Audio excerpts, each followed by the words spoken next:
Yes, indeed, and the honk shall lead them. What's going on, everyone? Welcome, Arvanauts. Welcome, everybody, to a Tuesday stream, December 16th, 2025, in the year of our Lord, etc., etc., and I hope everyone is doing well.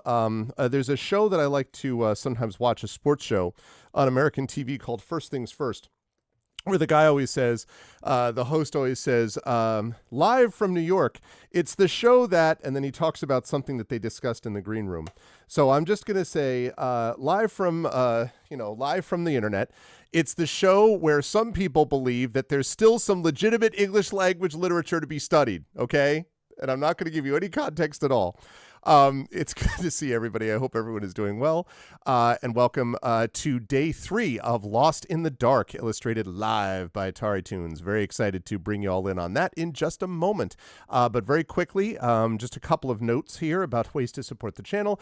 And one quick note about scheduling, because there's some different things going on with scheduling today. First of all, if you've not already done so, please follow the channel. Please check out our YouTube at !ArvTube. Thank you for following us over there. I've been very heartened to see some good numbers over on YouTube as of late in terms of concurrent views, which is great, not to mention the overall subscriber numbers continue to go up. So please sub there. It helps us out, and it does good stuff for the channel and also does good stuff for you in terms of content. So please check that out.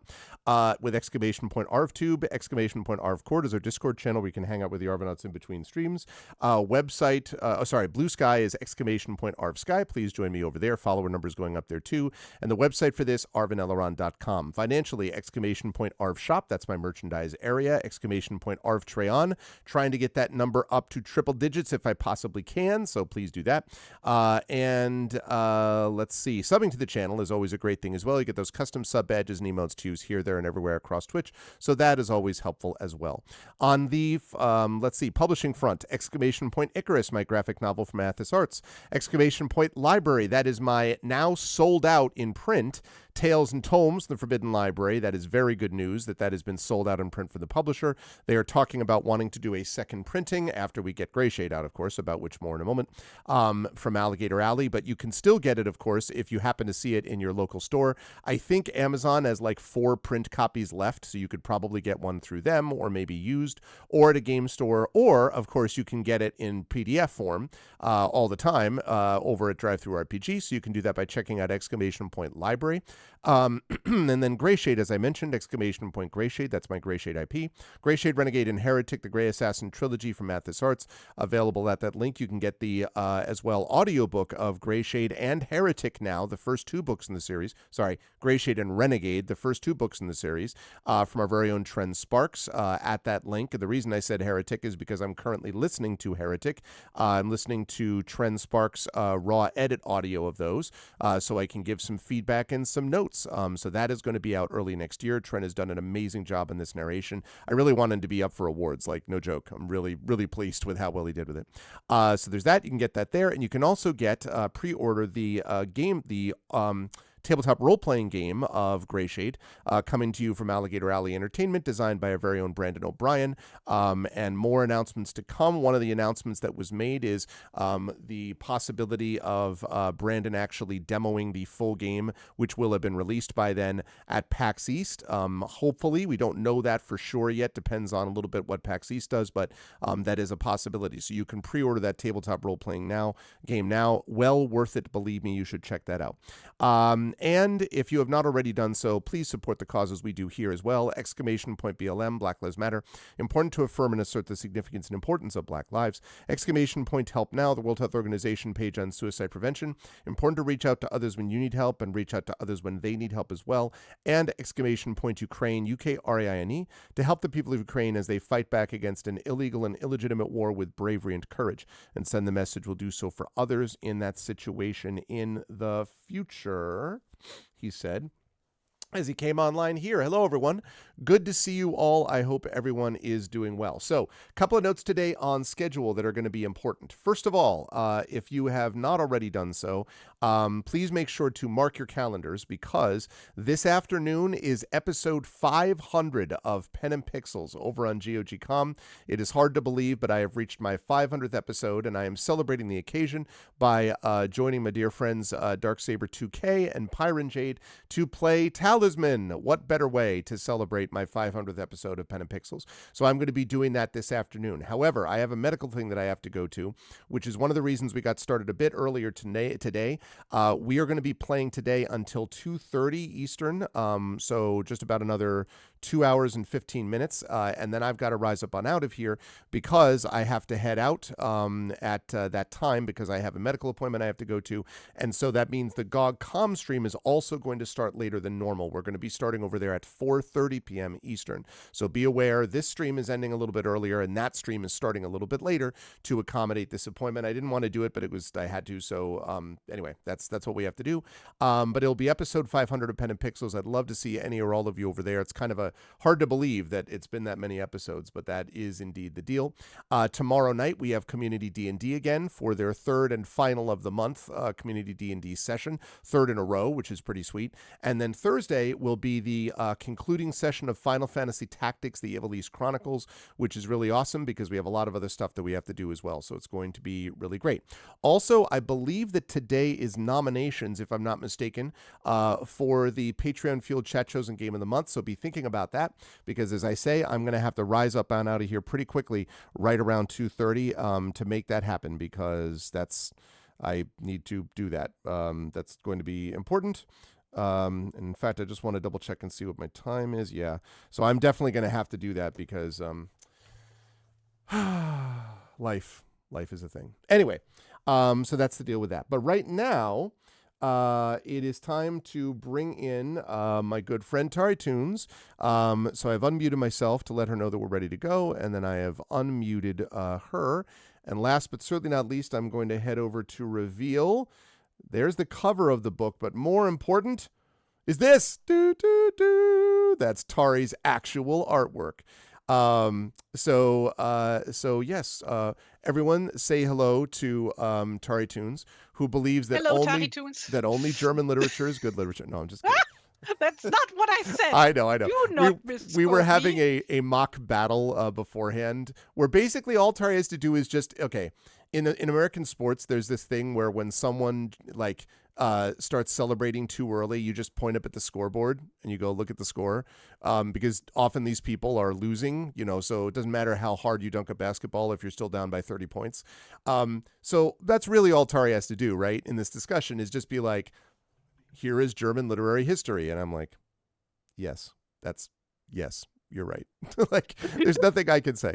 And so that was the way that we started, was by chatting about literature. No, in all seriousness, it is a great pleasure to be with Tari as always.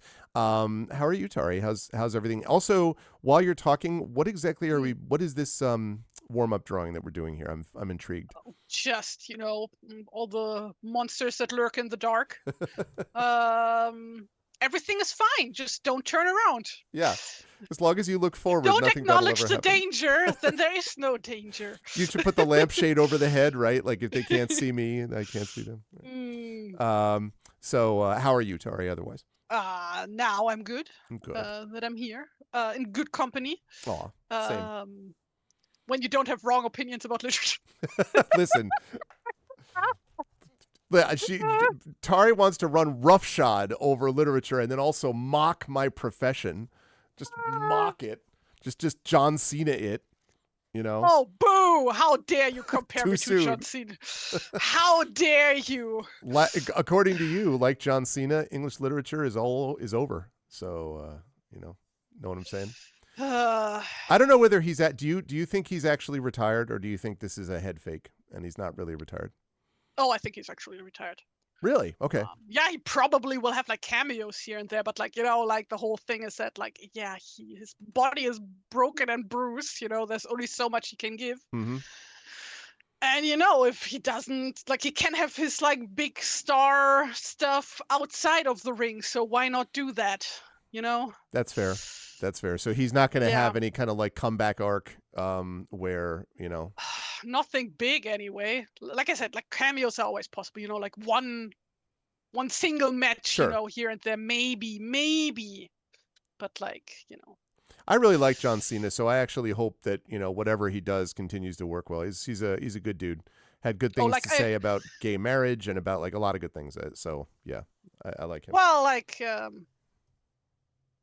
as you know, I'm a big wrestling fan, but Yes, like I know. some stuff that happened this year in wrestling made me stop watching. Really? Yes. Oh wow. Okay. Because fuck the WWE and Yeah. fuck Well. TKO and Yeah. fuck Triple H and fuck Dwayne the Rock Johnson and fuck all of those guys. Like absolutely awful shit that they've been doing. Like But good God. Cena, I don't think is in that crew though, is he? Like I don't. Or is It's he? like one of those things where it's unclear. Okay. You know, because he has like no executive place. But also, you know, he is like the biggest star. So he could maybe. Yeah. He has influence, you know, but like it's unclear. I see. Speculative. So I'm not gonna. Yeah, I mean, like they were, my era of wrestling, as we've talked about, was '80s.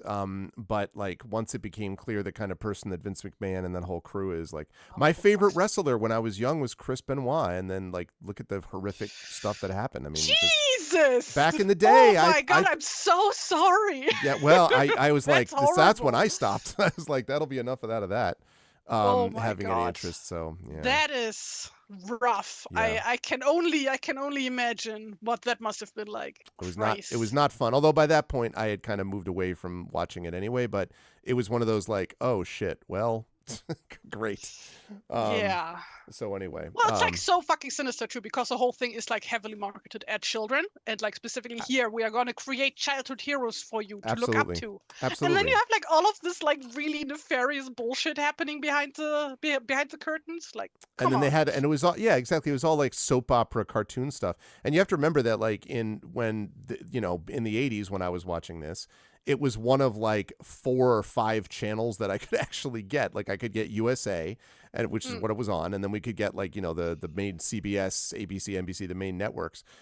So we didn't have a lot of choices, and so like that's another reason why the guy who played Luke in General Hospital, which is not going to matter to most of you, but it was a soap opera thing. It's hard to explain how much America was just into the whole Luke and Laura thing at a time in which there were just not that many shows to watch. Like if you had a show on CBS, it was a huge deal. Whereas now it's like, I have a show on Discovery Kids Spanish vibe thing stuff with the, like it's like this 70 million channels. So it doesn't have the same. Spoiled for choice these days. Back in the day, it was like turn the TV on or turn it off, and that was your choice.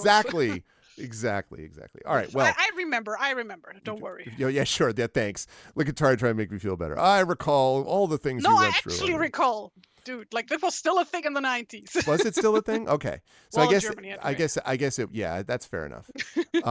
That's fair enough. But like, I just, oh man, yeah, that was really, really, really sad about Benoit.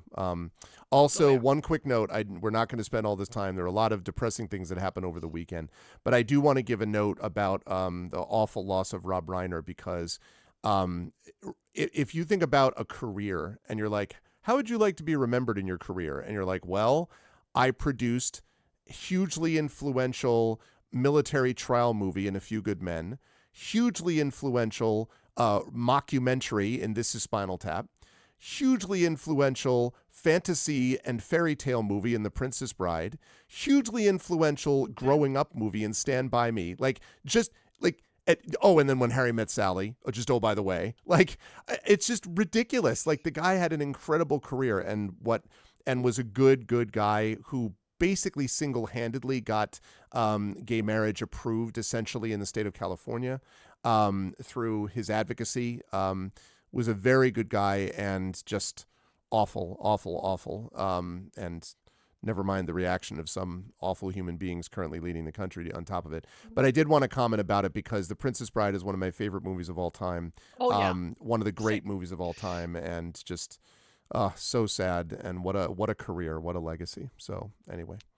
I'm like so sad that I never got to see Princess Bride when I was a kid. Like I only first saw it like a few years ago. Well, a few years ago. I don't know, 8 years ago maybe at this point. Yeah.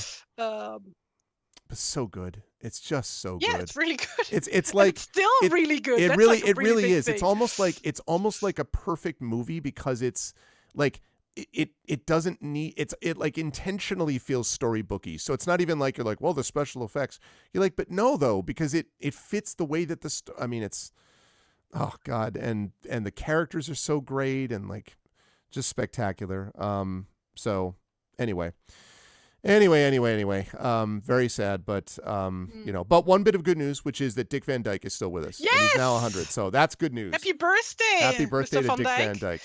That guy is an absolute inspiration in every way. Oh yeah. So that's cool. At least he's with us. So all right, Tari, let's get into this awesome stuff. Imaginary says your image looks very, very relatable. It seems about right. So we're here with Lost in the Dark, chat.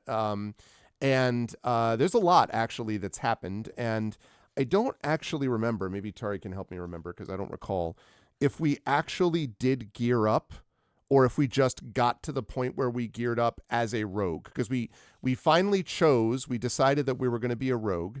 And I don't remember if we actually did the leveling up procedure, so to speak. I have no clue. I don't think we did. So anyway, chat. Like the thing is with these streams, like for half of it, I usually zone out and just concentrate on my drawings. I know, I get it. don't really notice what's happening in the background. Yeah, that's fair. Okay, so we are down in this cavern, which is called Lost in the Dark, right there. We are in this cavern, and we didn't know why, and we found all these weird mechanical creatures, also some creatures that have been like taken over by some fungal plague and all that. It's very strange. But what we did when we got to the other side of it is we realized we have started to figure out aspects of our character and why we were sent down here. And basically it was to figure out to some degree what had happened to the people that were down here. We got hit on the head, got some amnesia, but we're starting to get this back. And now we've learned more details about this. So I will just quickly read this little bit of a section here, which is, you remember how you came to join with Lord Barrett's party and some of the details of why you're here, but most importantly, you begin to feel memories of your training and capabilities. Perhaps I wouldn't have investigated the fate of these poor gnomes or learned what I have if I had woken with my memory. And so now it's time to gear up and prepare to return to the battle, and we decided, thanks to chat, to gear up as a rogue. I saved them from betrayal, and I can save them from this demon. So here's what it says about the rogue. Once we gear up, then we'll fire up the music and we will play officially. So we are a level 1 rogue. We were trained as a spy and a lookout. We were welcomed into the West Side Wraiths. That's a good name, by the way, for a thieves gang. With open arms and big smiles. But they made you steal. At first, only from the wealthy. Only from evil people who preyed on the elderly. Only from bad men. Then the targets changed. The scores got bigger while the targets were less deserving. But you did your job and reaped the benefits. An easy life. When Master Gedrick called to meet with you, you knew you were ready for the big time. This would make you a true rogue. Stripped of all your ill-gotten gains through a series of contacts, you became apprentice to Barrett and Hammerfeld. You had a simple job. Play the part of the apprentice for 6 months, live in comfort, and gain their trust. Then on the night of the harvest moon, you would leave a gate unlocked. You left the gate unlocked, but stood shoulder to shoulder with Lord Barrett, Paladin Hammerfeld, Tinker Erlin, and Cleric Amaranth. The Thieves' Guild didn't stand a chance. Cleric Amaranth. You were suddenly reminded of her blank stare, no light in her eyes. Yes? Amaranth. Yes, that's right. We did that. That's right. That was the whole flashback to the fountain and like all that stuff. Yeah. That's right. So our character is Anne O'Tate. Oh yeah, maybe I should like show off the drawing from last time. You should show off the drawings and then we'll gear ourselves up here. So this is Anne O'Tate. Anne O'Tate. Yes. Tremendous. Yes. I continue to love that blue pink effect that you do, Tari. That's really cool. Thank you. I just really like this character design in general. Yeah. Clowns are fun to draw. I'm like the only person who doesn't hate clowns, I feel. I like them when you draw them. Other than that, I can give it a miss. Okay. Oh yeah, us awakening in the dark cave. Huh? Whoa. Yep. Huh? Then encountering the weird spider. I love robots. that so much. Oh my god. Also extra points for the glint off the blade. Like it's really great too. Oh man. Yeah. Then we had a flashback to our dead wife. Amaranth. Hi, Triffid. Amaranth. Triffid, I hope you're feeling okay. I hope you're feeling better. Triffid had COVID for the first time, Tari. Oh no! But she, I think, is feeling better now, I believe-ish. So, anyway, that was Amaranth. And then we're back to this, which is our warm-up drawing of what Anne O'Tate is feeling all the time. Every moment. of every day. So we're level 1 rogue. So hit points. First of all, we set our hit points equal to 8 plus our constitution modifier. That means our hit point total is 10 because we have... In fact, I'm going to do that. Yeah. Because we have a constitution of 4, it's plus 2 mod, so it's 8 plus 2 is 10. Proficiencies. We are skilled with thieves' tools, but likely don't have any to use. That's where you're wrong, book. No, I'm just kidding. I guess we don't. Proficiency bonus is plus 2. I will mark that down. Feeling much better? Oh, that's good. I'm really glad. Proficiency. So background entertainer. We are level 1 rogue. Not a rouge, as I get from my students too many times, but a rogue. Proficiency. What about Rouge the Bed? She's a rogue and a rouge. That's a good point. I hadn't thought about that. I think most of the time they're probably not considering that, though. I'm going to guess. I think in this case it was a deliberate decision. Like, I had a pun or pun on or play on words. Well, yeah, pun. Nice. Oh, I just saw a note, which is next time level up to 2 rogue. Okay, great. Well, that's what we're doing. I'm glad I can read my own notes. Proficiency plus 2. Language. Thieves can't. Oh yeah. I always think of thieves can't as walking up to someone and being like, like doing some like gibberish with the hands, and it's like that's thieves can't. Like. I think of it of oh god, what was that called again? This like weird slang from London. Like a specific Cockney? name. Well, there's Cockney. No. Cockney rhyming slang. Oh. Specifically. Cockney That's rhyming what slang. I imagine. Like a friend from London has explained that to me many years ago. That is like basically you have like all of these different phrases. Okay, yeah. That mean completely unrelated things. Okay. Oh. Okay, I can see that. Interesting. All right. Well, that's so yeah. That I guess. Well, maybe that is a good way to think about it. Because you could speak, read, write a secret dialect of thieves. Okay. Saving throws. We are proficient in dexterity and intelligence saving throws. Let's see. So proficiencies. We're going to say proficiencies, acrobatics, performance, dexterity, saving throws, plus 2, and constitution. Is that what it was? Intelligence, not constitution. Intelligence saving throws. We can save against being intelligent. Plus 2. Okay, acrobatics, performance, Must be dexterity, nice. intelligence. Haha, I see what you did there. Okay, and now we have skills. Oh yes, we're going to have to pick some. We already were proficient in acrobatics and performance, so we don't need to do that. So actually, this will be our first check right here. So chat, I'm going to give you, thanks to Effect Life's awesome bot here, we are going to add into the mix. We are going to say, what skills should we be proficient in? All right, so I'm going to give you a choice of multi-choice here, chat. We can pick up to 4, and we already have other proficiency skills in acrobatics and performance because of being an entertainer. So what we've got now is the options are athletics, deception, insight, intimidation. I mean, just looking at the cap and bells, I automatically am intimidated. How does that one line from Firefly go again? Only a man who's not afraid of anything would wear like a hat like that or something. Right. Yep. But I can't remember the full thing though. God damn it! Performance is all there. Persuasion, sleight of hand, and one more, and that is stealth. So now the one thing I want to note, chat, is so far what we have used is we've used stealth a lot. We've definitely used perception as well and investigation.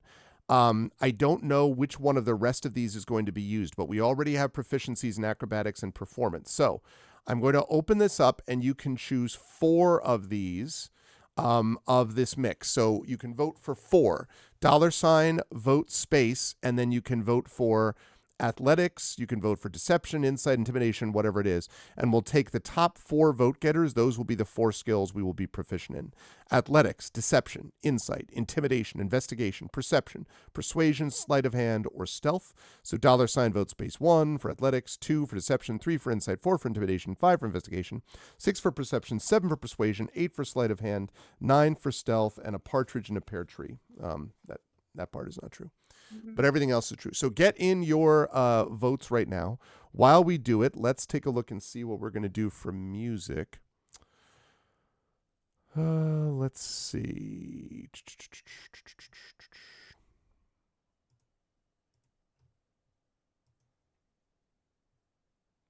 All right, Imaginary is starting to get some of these votes in now. Let's see. All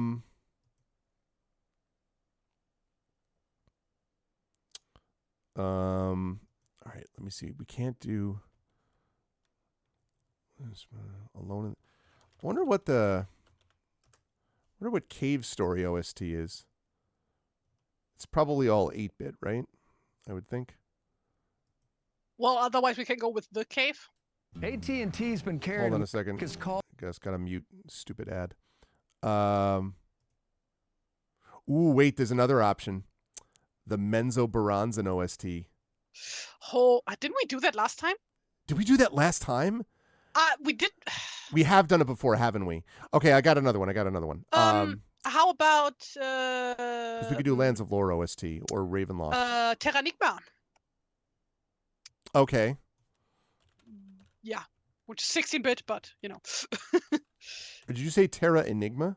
Nee, Terranigma. Terranigma. You don't know Terranigma for the SNES? I don't think so. Like I never had an the SNES. Same vague group that Secret of Mana. Oh, I saw that. I saw the. You know what? I saw the cover for this. No, I never played it. I never had an SNES. So, okay. I will put that right up there. Terranigma. Hold on, I'm just pulling it up. I wish I could say something about the game, but I really sucked at it, so I never got far. It looked really cool though. It looks like is it got any Secret of Evermore vibes or no? In the sense that it's part of like the same era of video gaming. Yeah, well, yeah, exactly. Okay. I don't know if it did or not. All right. No, I never played it though. Okay, I'll put this in Zoom chat. Right now we're just getting a heartbeat.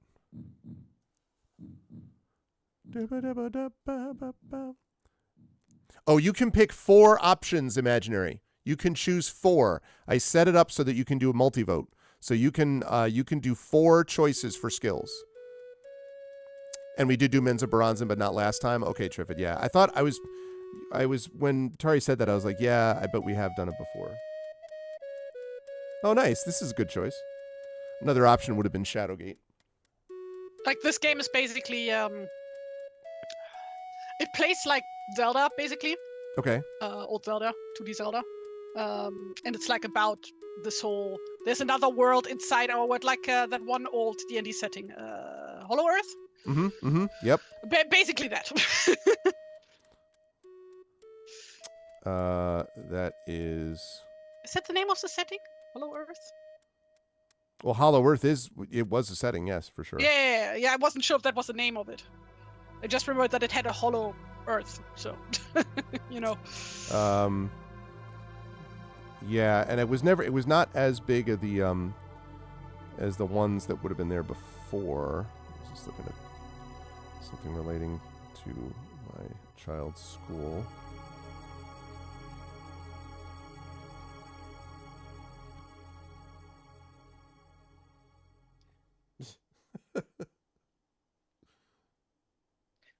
What is so funny? I posted about I'm going to be playing for my 500th episode of Pen and Pixels today. I'm going to be playing Talisman with Pyron Jade and Darksaber 2K, and he posted this Talisman. I don't even know what I'm looking at. It looks like some weird. It looks like a casino game mixed with like Peggle. You know the game Peggle, the ball that bounces down and it's like if you were to drop a ball into one of those Plinko machines, it just goes ding ding ding ding ding, and then it settles into something at the bottom and you win. It's completely random. But anyway, there's a game called Peggle, which is made by, I think Blizzard that makes it or something. I don't remember. But anyway, so this is like some weird puzzle game that he's showing me. It says Talisman. Very strange. Okay. All right. So right now it looks like Athletics, Insight, and Perception are the leaders in the clubhouse. We also have votes for Intimidation and Sleight of Hand. So we will need to make a decision. What we might do is, if we don't get any more votes for any of them, then what we might do is we might have, we might just do Athletics, Insight, Perception, then just do a runoff between Intimidation and Sleight of Hand. Again, big ups to Effect Life for making this and giving us the possibility of doing a multi-vote. That is helpful.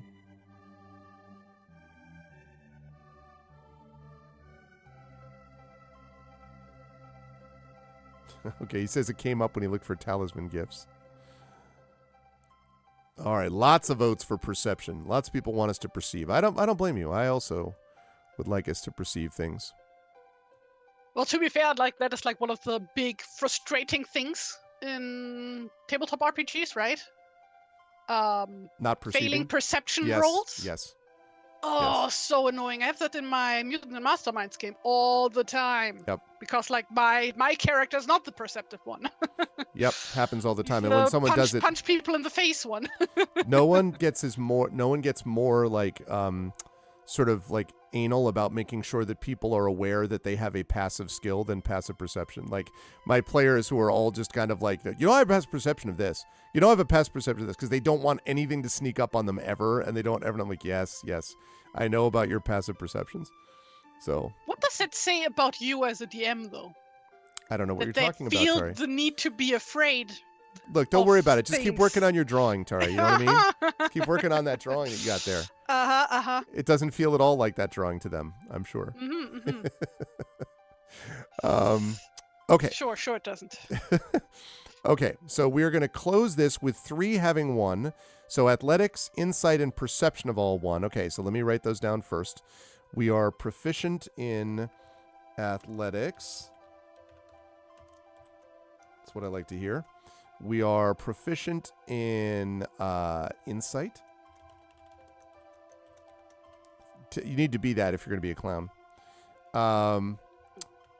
And then we are... A doctor. I have high perception. +2 in Perception because everyone really wanted that. Okay. Perception, then we had that. All right. So, too dumb of a joke, or...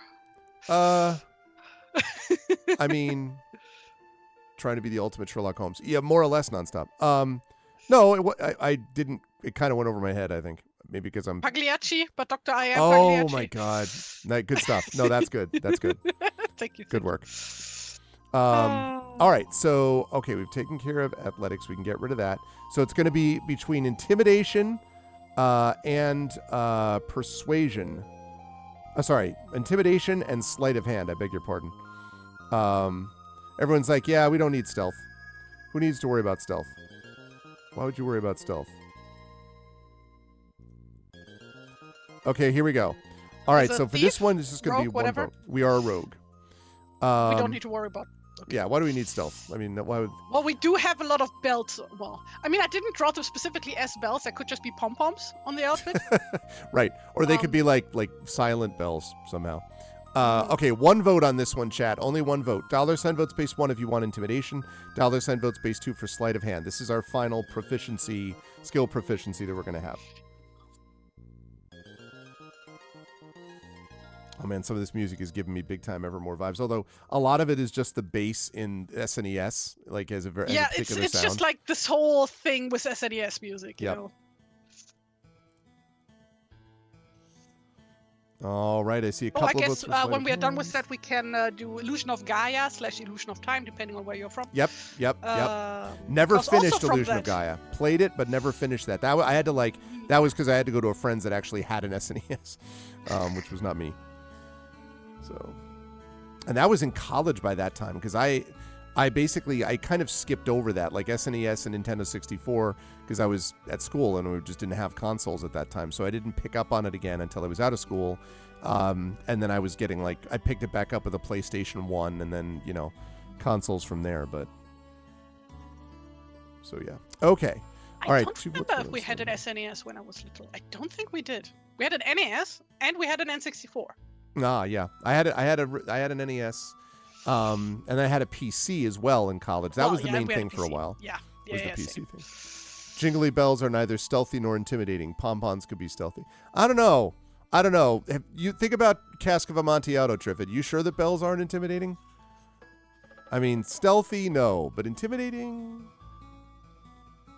For the love of God, Montresor. Okay. Sleight of hand it is. All right. Sleight of hand is going to be our last one. We're going to be a very jingle bells, jingle all the way. But we're going to be great at performing. Not performing stealth, though. No. Performative at stealth.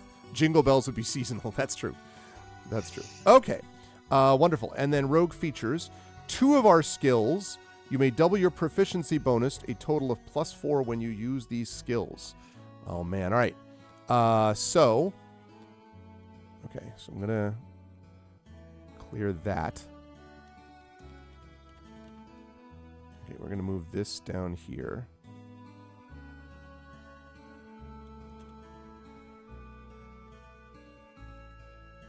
We're going to move that up like that. Okay, great. So we have acrobatics. We have athletics. Oops.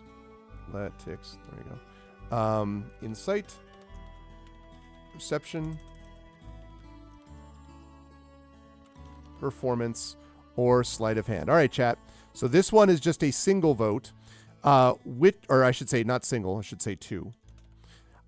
Vote for the ones here, chat, that you would like to have expertise in, which means we can double our proficiency. So are we going to have expertise in acrobatics, athletics, insight, perception, performance, or sleight of hand? Vote for 2, please. $ vote space 1 for acrobatics, 2 for athletics, insight, perception, performance, sleight of hand. No, I'm not thinking of Hop Frog, although Hop Frog is definitely awesome as a scary story. But no, I'm thinking about Cask of Amontillado, Trippet, because think about the bells.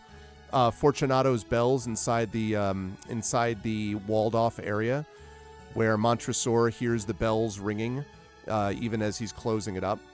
I mean, it's not intimidating. I guess Fortunato isn't being intimidating, but that sound of the bell stays with Montresor. That was my point. When I think of bells, I think specifically of the Muppets version of what's the name of that song again? I don't know yet. Yeah, what's the name of that song again? Oh gosh, I'm having a hard time doing it with boop boop beep beep. Tara, wait, let me pause it so I can think. Don't silver bells. America's. Yeah, Carol of the Bells. That's right. Carol Thank you, of the Bells. Carol of the Bells. But yeah, specifically the Muppets version. You've heard of Shaun of the Dead? Now there's Carol of the Bells. Okay, ding dong, ding dong. So get these votes in, chat. We have $ vote space 1 for acrobatics, 2 for athletics, 3 for insight, 4 perception, 5 for performance, 6 for sleight of hand. Imaginary exponent is voted for insight and perception. Please get your votes in. You can vote for 2. The top 2 vote getters here are going to be the ones that we have expertise in. And after that, we should be pretty much ready to go. In fact, I'm going to add sneak attack. Okay, we already know about this, but sneak attack. Okay, 1d6 extra damage once per turn when advantage on attack. Great. Okay, we got the votes in there. Thank you, everybody. Last call. Going once. Going twice. All right, everyone is in agreement. Expertise. Going once, shame on you. Going twice. Shame on thee. Yeah. Haha, I turned it back. Okay. Wow. So, insight +4. So that's expertise +4. And perception +4. Lovely. Good stuff, everybody. I approve of these choices as well, okay? Right. We are proficient with light armor. So we get to choose a set of armor from the list below and add it to our inventory. Well, well, well. Okay, now, this is interesting because of the choices that we have to make here. So we are proficient with light armor. And I'm going to put one more. Not light armo, light armor. Okay.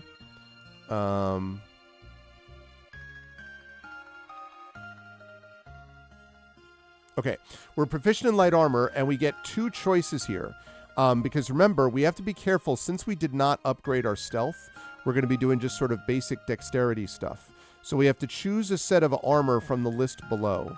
So there's either leather armor, which is AC 11 plus dex modifier. Behind several sets of gnomish plate mail, you find a finely crafted set of leather armor for a human. Or experimental padded armor, AC 12 plus dex modifier. On a mannequin, and clearly something experimental, is a set of padded armor with interlaced studs. While more protective, it will impose disadvantage on all stealth checks. So do we want to get leather armor, AC 11 plus... Actually, let's just figure it out. So that's +2, right? So AC 13. Or padded experimental armor, which would be AC 14, disadvantage on stealth checks. All right, chat. Oops. Wait a minute. Never mind that. Sorry. I forgot I have to go back to one choice only. All right. Go ahead and make your vote, chat. $ vote space 1 for leather armor, which would give us AC 13, or padded experimental armor, which would give us AC 14, but we would have disadvantage on stealth checks.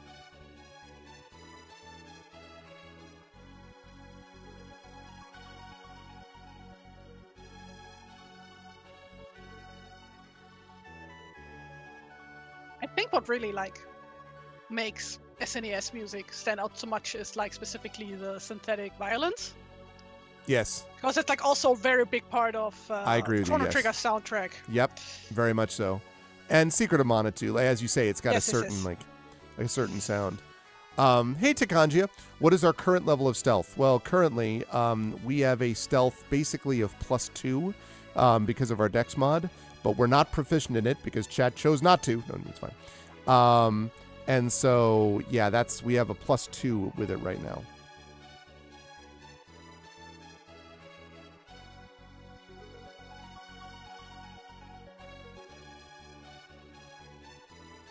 Just realizing the scene I'm drawing right now could be a Muppet scene.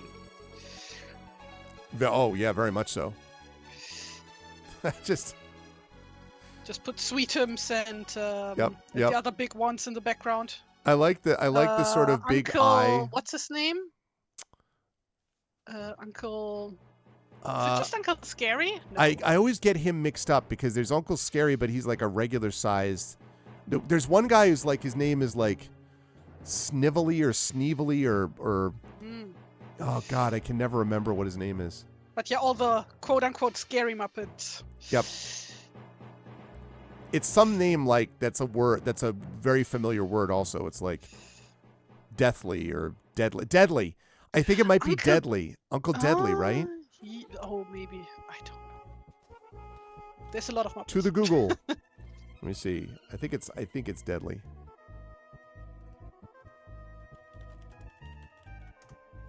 Yep, Uncle Deadly. He's the blue reptilian-looking creature, the Phantom of the Muppet Show. Yeah, I got it right. Uncle Deadly. Not Snidely Whiplash, no, and not Snively with the big long triangle nose, green. Those are also good. But yeah, there's a Snively. Yeah, there is one. You're right, Takanji. But yeah, Deadly is what I was thinking of. Okay, last call, chat. We need someone to break this tie. We have 2 votes for leather armor and 2 votes for padded experimental armor. So we need one more vote to break this tie.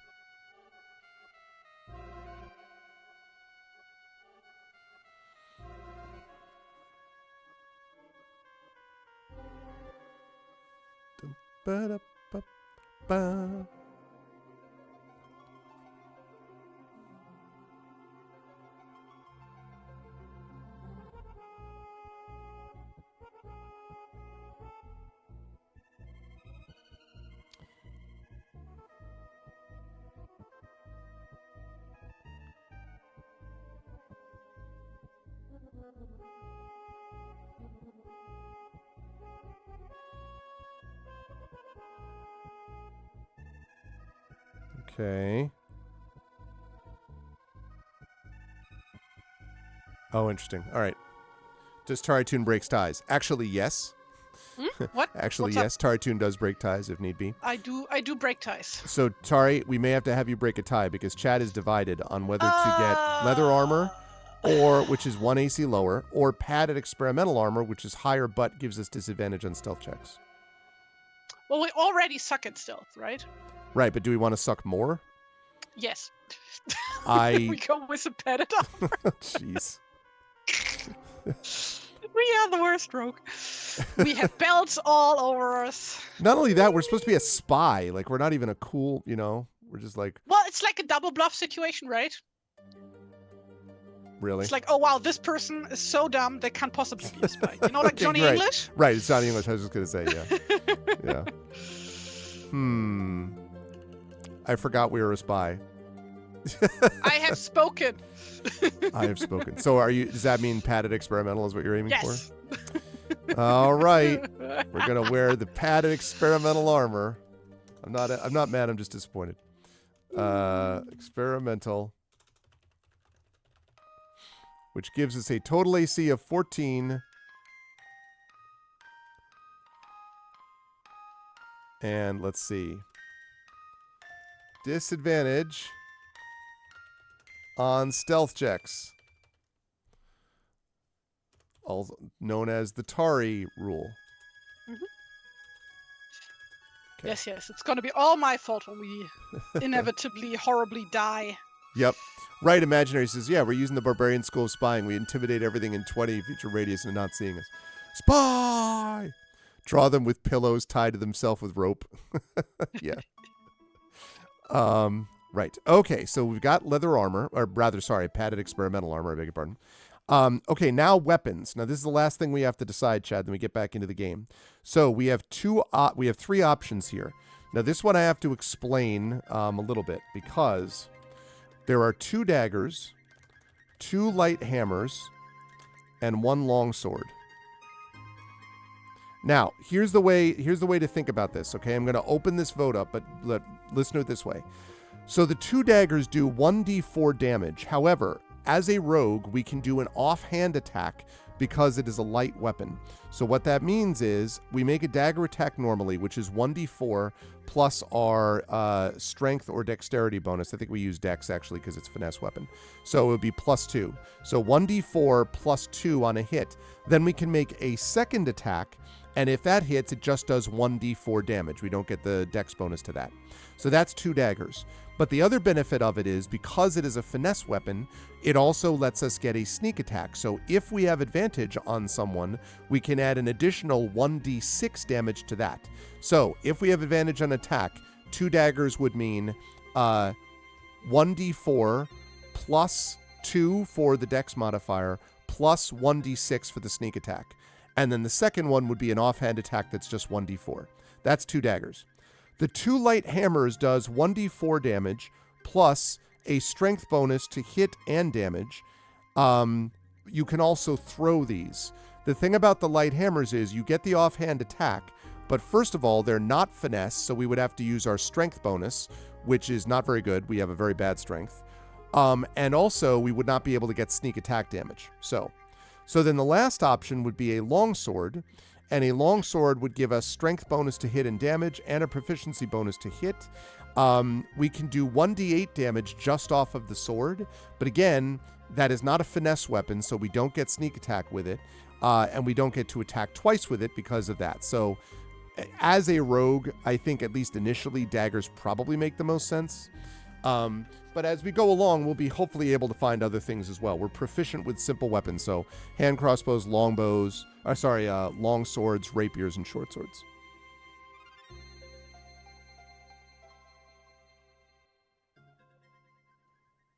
Yeah, I think everyone's on the dagger side. Could we have a nope item, please? That's presented already. Tari gave you that. Yeah, I think chat's right on this.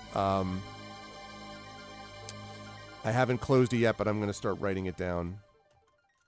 2 daggers. 1d4 plus 2. Offhand attack. 1d6. Oh, no. 1d4. Add sneak attack. On sneak attack. 1d6. There we go. All right. Good stuff, everybody. I agree with you about the daggers. Okay. We are finally together. Sorry about that, but we did need to level ourselves up at this next time. So we can do that. Okay. So now we proceed to 2J Forge Masters Workshop. Okay. So, let's see. We chose one action. Whenever you're done investigating the room and are ready to level up, we did that. So...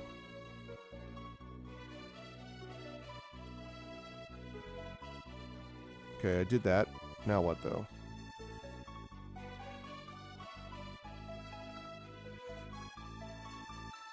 Oh, I see. Right, we did that stuff, and then we were going to gear up, which we did. So now we are back at having done all of that stuff. We are now back to 2I. Okay, great. All right, sounds good, Imaginary. We will embrace chaos while you're not looking. Okay. Right. Okay, wonderful, everybody. Good job. Okay. Now we're going to pull up our... thing here. Okay, there's that. And we are going to want to pull up this map here because... That's the one. Good. Want everyone to see that. So right now... We are in 2J, and we have, after having explored the way that we did, we have now gone back into the hall, which is 2I. That is the Eastern Hall. Oh, and also, the other thing that's important to remember is, this was a big note from last time. The bright path is active in the Eastern Hall. So basically, there is a bright path now that is available to this. So we did the bright path. So the bright path is now active, which means now active in the Eastern Hall. So we did that. Let me see. How do I go from those things?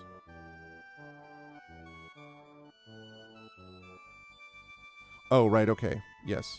We enter the workshop. I think we did the chapel already.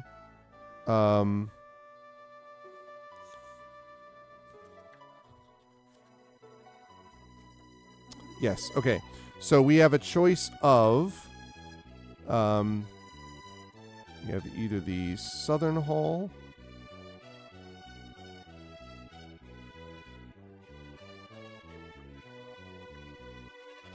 Okay, right.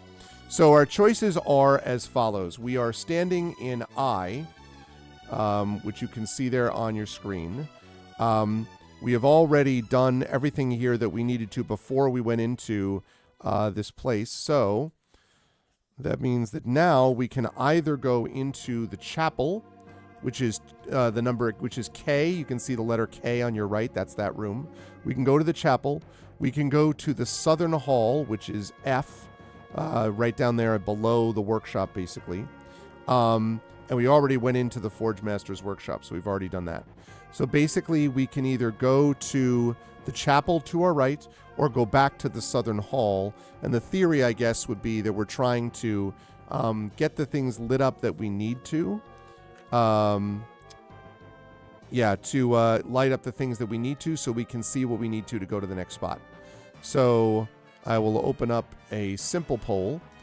$ vote space 1 means we go in the chapel. $ vote space 2 means we go to the Southern Hall. Ooh, I'm seeing a Fred Flintstone stealth image being drawn right now.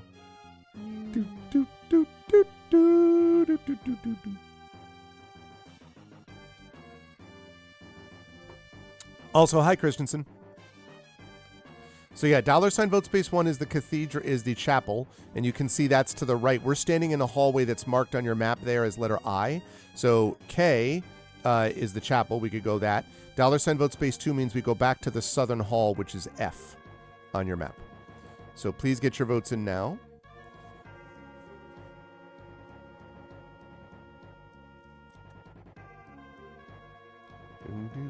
Do.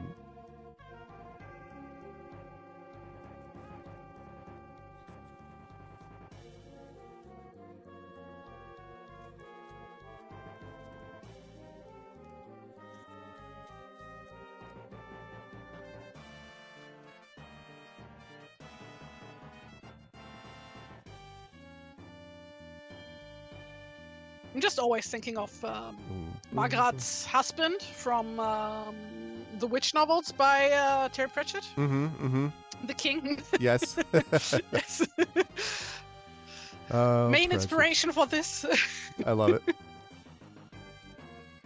I love it. Okay. So it looks like I'm going to last call this, but get your votes in, chat, depending on what you want to do here.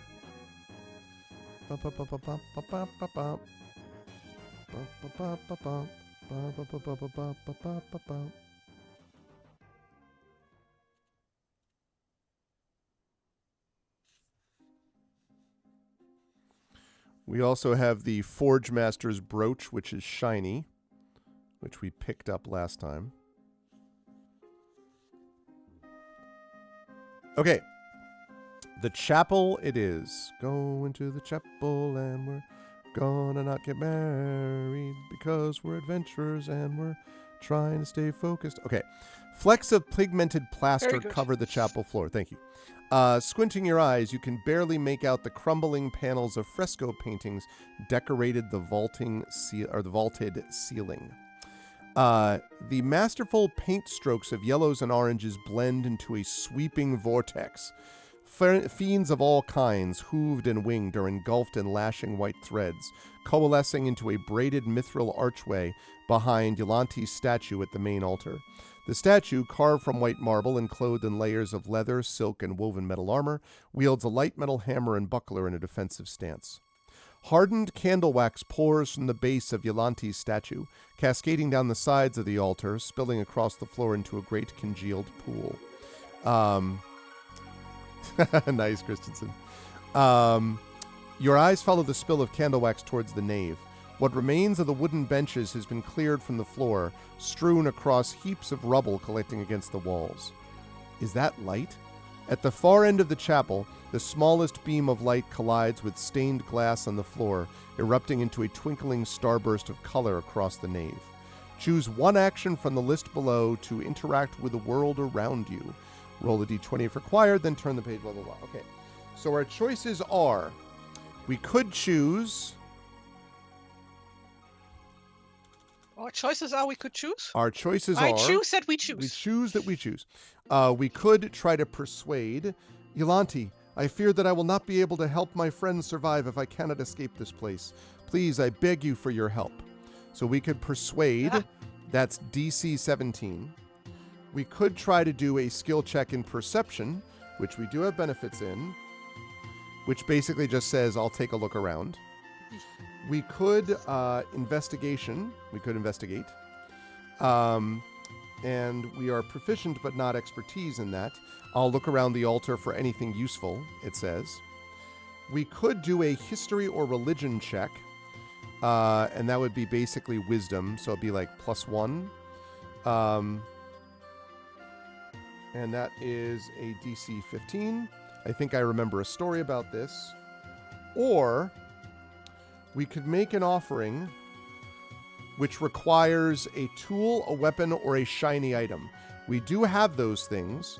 We do have a shiny, all those things. We have shiny tool or weapon or something like that. So what do you want to do, chat? $ vote space 1 is persuasion. $ vote space 2 is perception. $ vote space 3 is investigation. $ vote space 4 is investigation. Is history, I beg your pardon. $ vote space 5 is make an offering.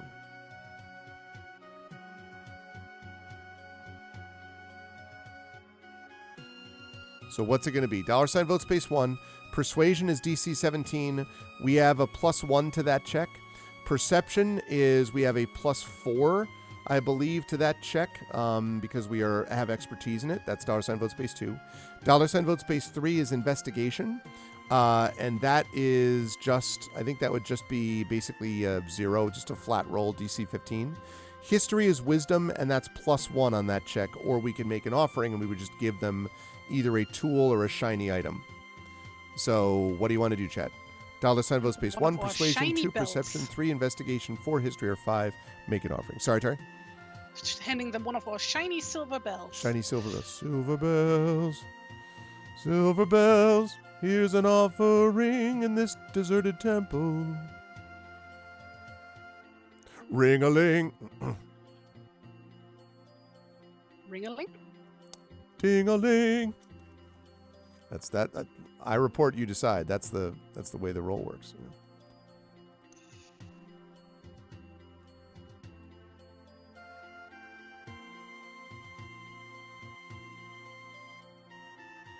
All right. Let's get some votes in here, Chad. What are we thinking about? We got to vote for perception. That's 2 votes for perception. Perception. Looking for that vote is not. This music right now feels awfully cheerful for Warlock. We're in a deserted, mechanical, destroyed forge, seeking out the fate of the gnomes, yeah. As one does.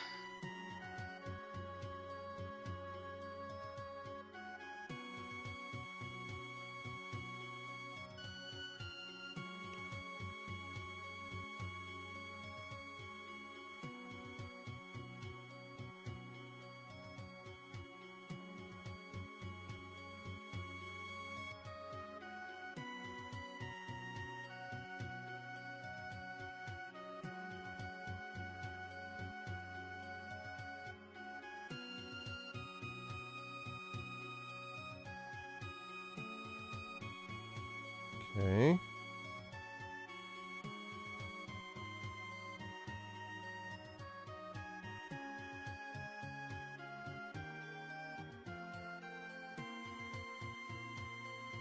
All right, good.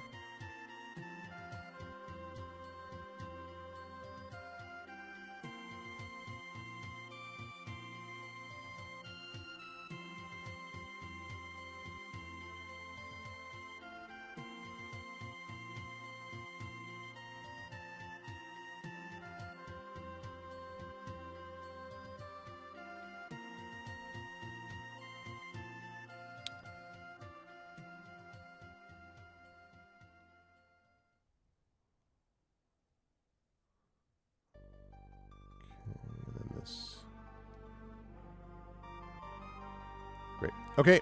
Looks like we are going with perception. All right. Perception it is, chat. I hear and obey. All right. So what we're going to need to do is we're going to need to make here a dice roll. So this is going to be a D20 plus 4 because we are proficient in it. Triffid, would you be, or would someone be willing? I'm still serving Anne for all seasons. I love it. Who would like to roll for us today? We're going to be playing here for another hour and 10 minutes or so. Actually probably should be an hour because we need to get nominations for Game In and 2. So we're going to be playing for another hour. So who would like to roll for us for the next hour, chat? Who would you like it to be? Who wants to roll?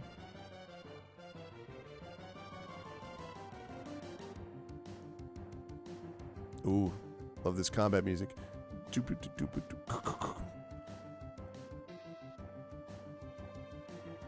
That tom hit.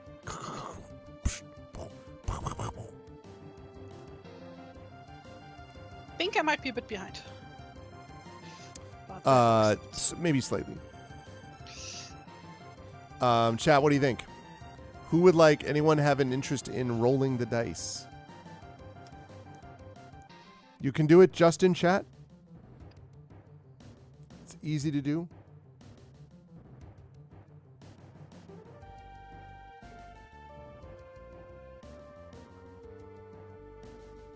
And my axe. What's up, Dr. Laser Falcon?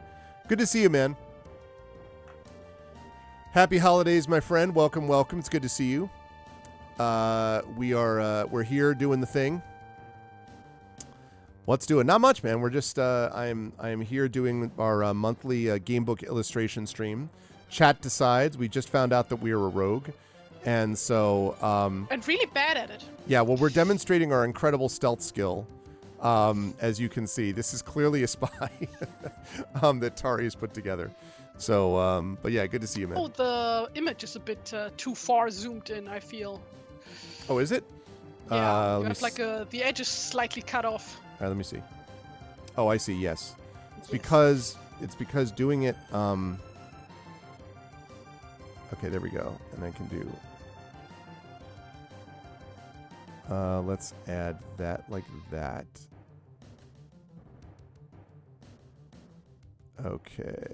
Okay, that should be better. Yes, thank you. Stealth. Okay. All right, who's doing the dice rolls, chat? Who would like to roll the dice for chat? Oh my god. Ching. Ling. Ding dong, ding ding dong, dong, ding ding. I like the idea too that that's actually literally someone is shining a spotlight on her as she's doing that. Ching ling. Of course, cling. What else would it be? Cling on. Cling. All right, chat. Who's it gonna be? Dice roll. Who would like to roll the dice? It's not complicated to do. You can do it in using the power of our roller. You can actually roll in chat, so you don't need to have physical dice. Who would like to do it? I do it. Yes. Russ will do it. I love it. Dr. Laser Falcon. Outstanding. Okay, so all you have to do, Dr. Laser Falcon, is, thank you, by the way, is $roll space, and then you do sort of like D&D rolls. So it would be 1d20 in this case, plus 4. And I think it's like just all, so it's $roll, that's all one word, space. There you go, exactly. Thank you. Okay, we start with a walloping 6. Good start. It is indeed a 6. Okay, so that was on perception. You spend some time searching the chapel. Small offering bowls of rotten fruit and woven trinkets are stuck in the melted candle wax on the altar. Not finding anything particularly interesting, you feel sure that there's nothing useful here. Oh yeah, absolutely nothing useful at all. Okay, so we have two choices then. If you look at that map, if you look at the map right here, right now we are in 2K. That's right. You got the bad roll out of the way, is the way I think about this, Dr. Laser Falcon. We can either climb over a fallen column to get to the nave, and you can see the nave is the northernmost side of this chamber, or your second option is to go back and exit the chapel, go back into the Eastern Hall. So $vote space 1 means you go over the column to get to L there. If you see on the map, L is where we would be going. We're in K right now. So $vote space 1 to go to L. $vote space 2 if you want to go to I, which is back out in the hallway. And everyone can vote on this right now. Not just our erstwhile dice roller.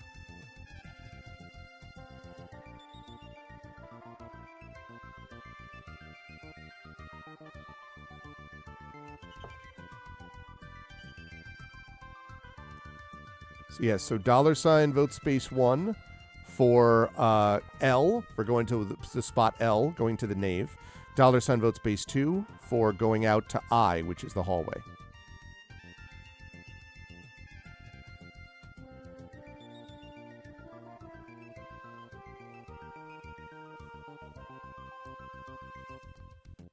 All right.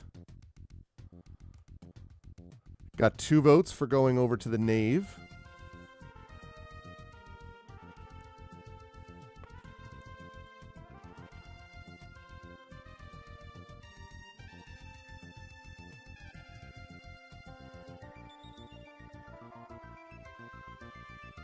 Okay, I'm going to last call this. Last call. Get your votes in if you wish to be part of this decision to go to the nave or to stay where you are. Stay where you are. Or go to the nave.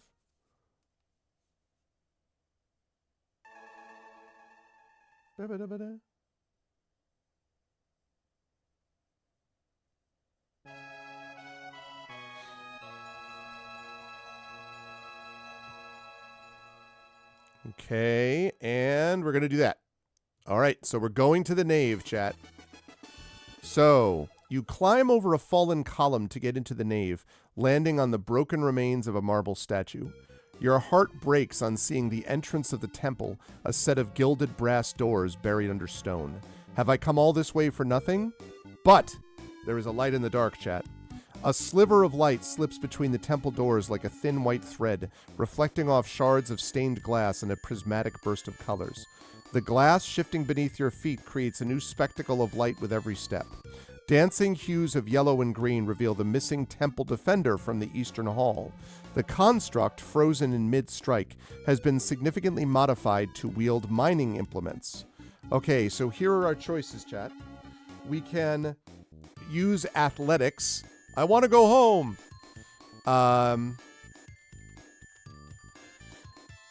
This is, unfortunately, let me see. Do we have a pickaxe? We do not have a pickaxe. So basically, this would be a DC 21. Now, we do have advantage on athletics. Or sorry, we do have proficiency in athletics, but not expertise. That's just a +2. So we would need to roll basically a 19 because, and in fact, actually, strength is a -1. So it would be like basically +1. We would need to roll a 20 to hit athletics. So I don't think that's likely to work. So that's one option. The second option is investigation. And that's surely something useful is buried around here. Investigation would use intelligence. That would be just a flat roll. We have, of course, the classic perception. I'll take a quick look around before I do anything else. That is also DC 13. However, we have expertise in perception, so that's a +4 check that we would be making, which is pretty cool. And actually, now that I think of it, that's not right, because perception is also based on... Oh, no, that's right. Yeah, because we're doing that. Yeah, so it will be +4. So that would be +4 for perception. Also, further exploration... Now, that further exploration means I will take a closer look at the construct. That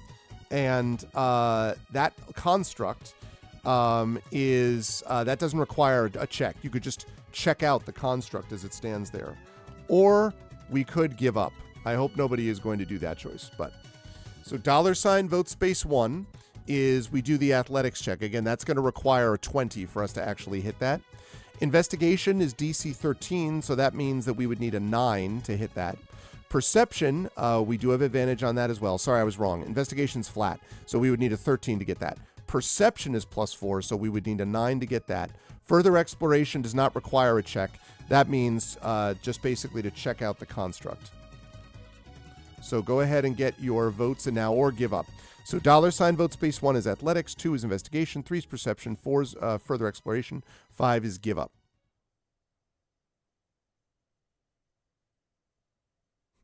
I like how your vote space is actually working, Dr. Laser Falcon.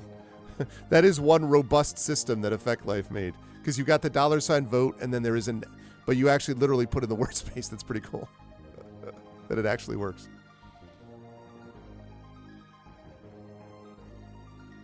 Hey, what's going on, Tilted? Good luck with the dental checkup. Vote space?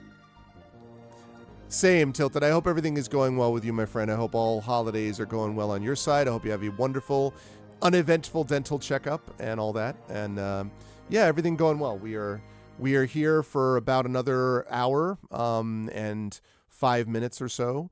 Actually, probably I shouldn't say that. We're basically here for another hour because after that I have to do the nominations.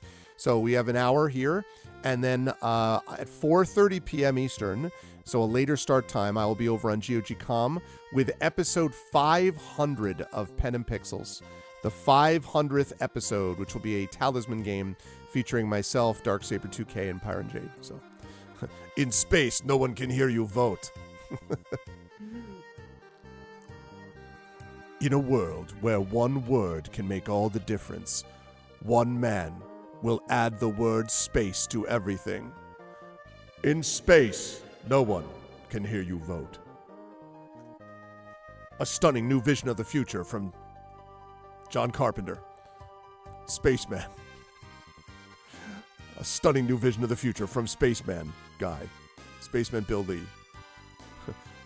Base! All right, we currently have tied vote. 1 vote for perception, 1 vote for further exploration. So remember, further exploration is free. That's just checking out the construct. That doesn't require a check.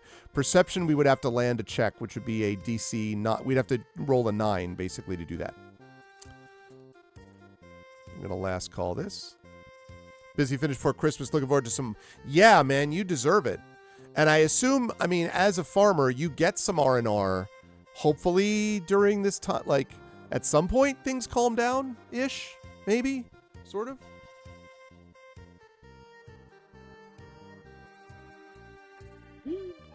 He said, possibly.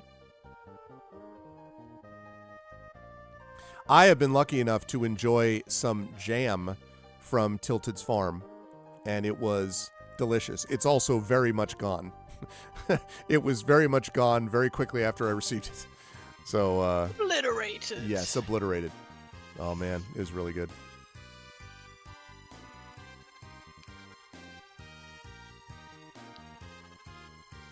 All right, going once. Going twice. Okay. Further exploration it is. Ching-ling, ching-ling. Every time I look over, it's funnier. All right. Okay, so we are going to do that thing. We're going to proceed to 2Q, Temple Defender. Okay.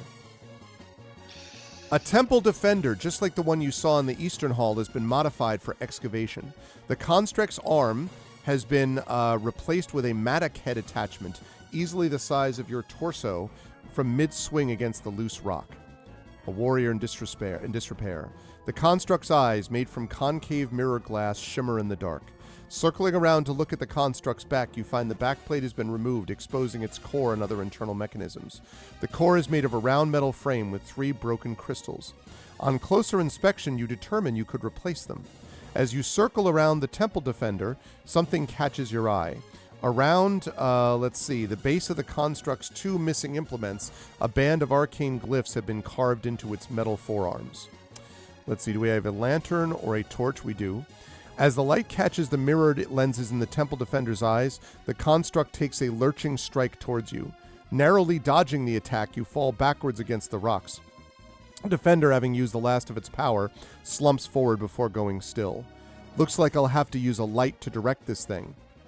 Now, if you obtain the constructor's diagrams, and we did, chat, you will be able to notice if you full screen it, that we did indeed receive a set of constructor's diagrams. So it says, searching through the pages of advanced contraptions and diagrams, you find a technical drawing of the Temple Defender. As you attempt to repair the Temple Defender, roll with advantage on any of the following skill checks. Okay, so let's see what we have. Do we have those? Let's see, we have this and this. Okay, so here is what we have got. 3 minor crystal fragments. Okay, so these are the choices that we have. Okay, we could do an Arcana check to see if there's a way to improve this construct, although it requires a tool, and I don't think we have a tool, so never mind, we can't do that. We don't have a tool. So we are a tool. We are, yes. We have built-in ability to do this. Okay. DC 17. Investigation. Let's see what we're working with. That's DC 17. That'll be tough, though. That means a 17 on a 20-sided die to get that right. Perception. I'm a bit out of my depth. Let's inspect him first. That we would at least get our expertise on, so that would be a DC 17. We have +4 there, so we would need a 13 to get that roll correct. Sleight of hand. But that requires a tool, which we don't have, so never mind. We really should try to get a tool. That would be nice. And then core repair requires 3 minor crystal fragments. And at the moment, we do not have any of those crystal fragments. So basically, we have a choice of... We need to get tools as well. We have a choice of either investigation or perception. Oh, wait, we do have a tool. We do have a tool. I take it back. I need to capitalize this. A small spade is a tool. I take it back. We have the band tool. So we can do Arcana. So my bad. I apologize. unreservedly. Let's move that down there. Let's move that down there. Okay, so we can do Arcana. Requires a tool. It's still a really hard one, though. Arcana would be Intelligence. That's flat. That's a 17 on a DC 20. We have Investigation, which is DC 17. We have Perception, also DC 17, but we do have Expertise there. We have Sleight of Hand. Now, we do have Expertise in Sleight of Hand. Requires tool, and it says his armor looks awful. Let's see what I can do about that. DC 17 again. So just like the Perception, that would be +4. We would need a 13 to get that done. And then the Core Repair is the thing we need the Minor Crystal Fragments for, and we do not have that. So $ vote space 1 is Arcana. That's DC 17, and we don't, that's just a flat roll. We need a 17 out of 20. Same with Investigation. We would need a 17 out of 20. Perception, we would need a 13 out of 20 because we have +4. Sleight of Hand, we would also need 13 out of 20. That's +4. Perception is kind of looking around the construct generally. Sleight of Hand is trying to fix his armor. So go ahead and get your votes in, chat. $ vote space 1 for Arcana, 2 for Investigation, 3 for Perception, 4 for Sleight of Hand. A lot of the building of structures done since winter. Crops take more of a back seat, weeding out stuff, all the rain coming through. We're kind of forced to take it easy the last week of the year and the first week of the next year. Oh, okay. Well, I mean, I'm glad in a way, though, Tilted, that you're getting a chance to get the rest that you deserve / need / should have, you know? So I am glad about that in that sense.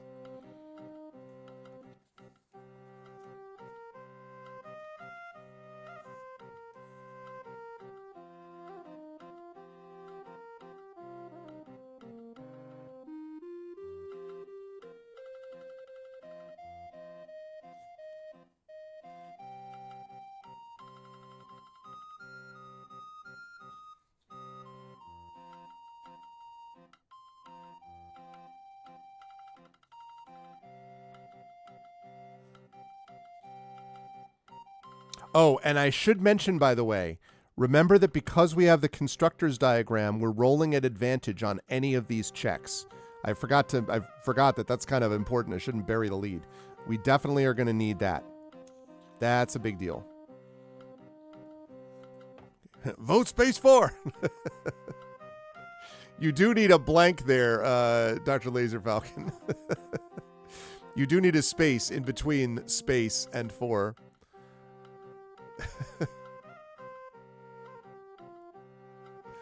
I love it. That's very funny. I see there is a space, but what I need is a literal, not just textual space. Know what I'm saying? So I would need $ vote textual space, literal space, 4. God damn it. No, that's not $ vote 4 parenthesis space. What are you doing? Are you citing vote 4? That goes to a footnote.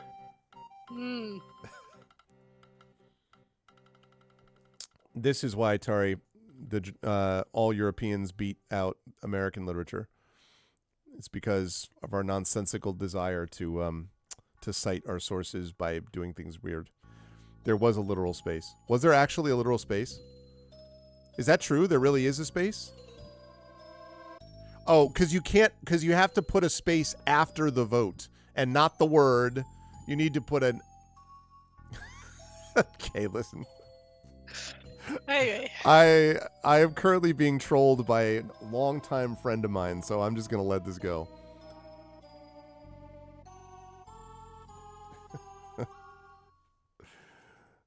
Hey! Thank you, Laser Falcon. Okay, last call.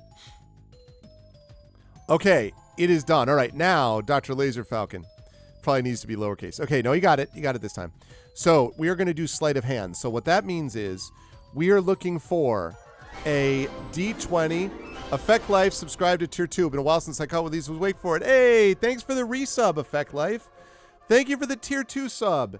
Effect Life, we have been using the heck out of ArvBot today because we had a bunch of multi-votes we had to do and stuff. So Effect Life is the amazing designer of this game of the Arbot Plus, so it has gotten major use today. Thanks, Effect Life. I appreciate it. Happy holidays also, by the way. Okay, so Dr. Laser Falcon, we need a roll here, which is going to be a D20.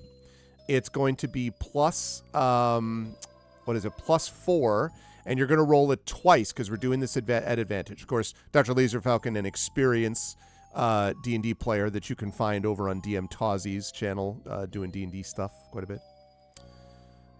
Okay, we got that. 15. Need a little bit. We can roll that one more time. Roll that die one more time. That sleight of hand is killing me. Hey, Why are you doing this like Britney Spears song in the style of Michael Jackson? I wasn't. I was doing I must confess.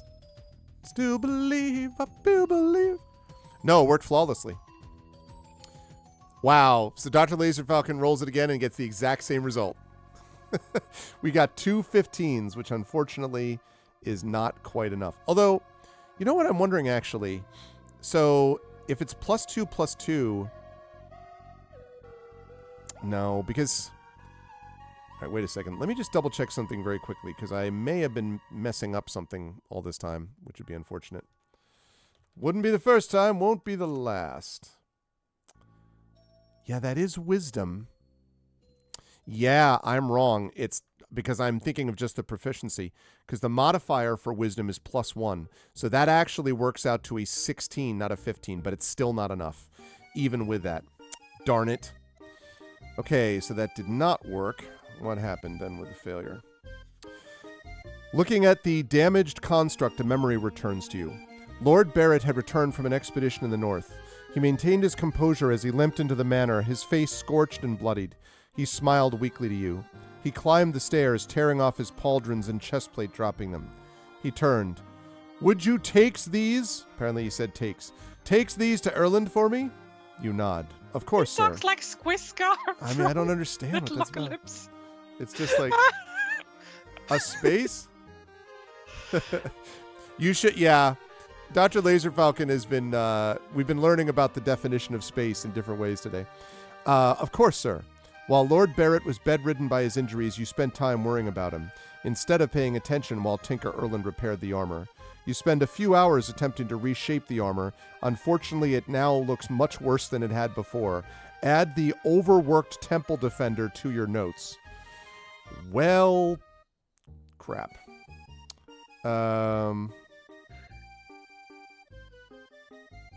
Good job breaking it, hero. Yeah, that's unfortunate.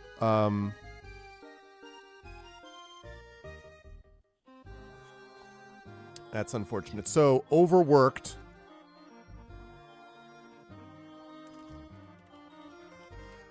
Which means he has -2 to AC. That implies that we get him at some point. So that's nice. Okay. So we did that. We're going to need a light. We do have a light, right? We do have a light, yeah. But the problem is we need minor crystal fragments. And we don't have those yet. So, all right. So sleight of hand, we did that. Unfortunately, that did not work out.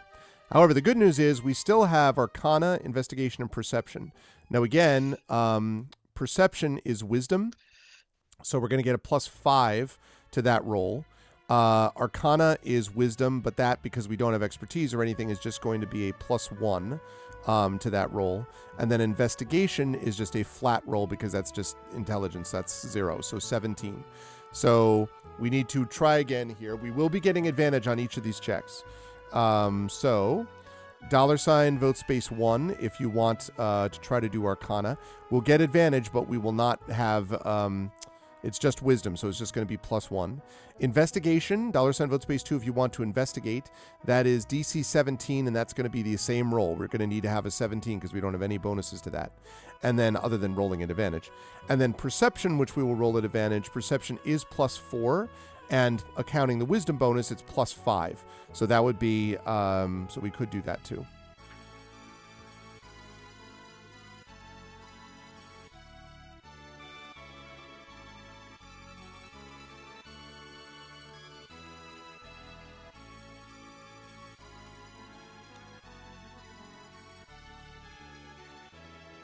How long did you say we're going to go for? We are going to go for another about 35 minutes to about 2:15 Eastern, because then I have to stop so we can do nominations. So we have another half hour plus. Okay. Oh, I love it. I love it. I already love this robot. Thank you. I like the sort of needless, like, interlocking pieces of the arms. Like, I understand it's designed to, like, make it so needless. I understand it's flexible, but it looks like kids blocks because of the way you're doing it. It's very funny. Thank you.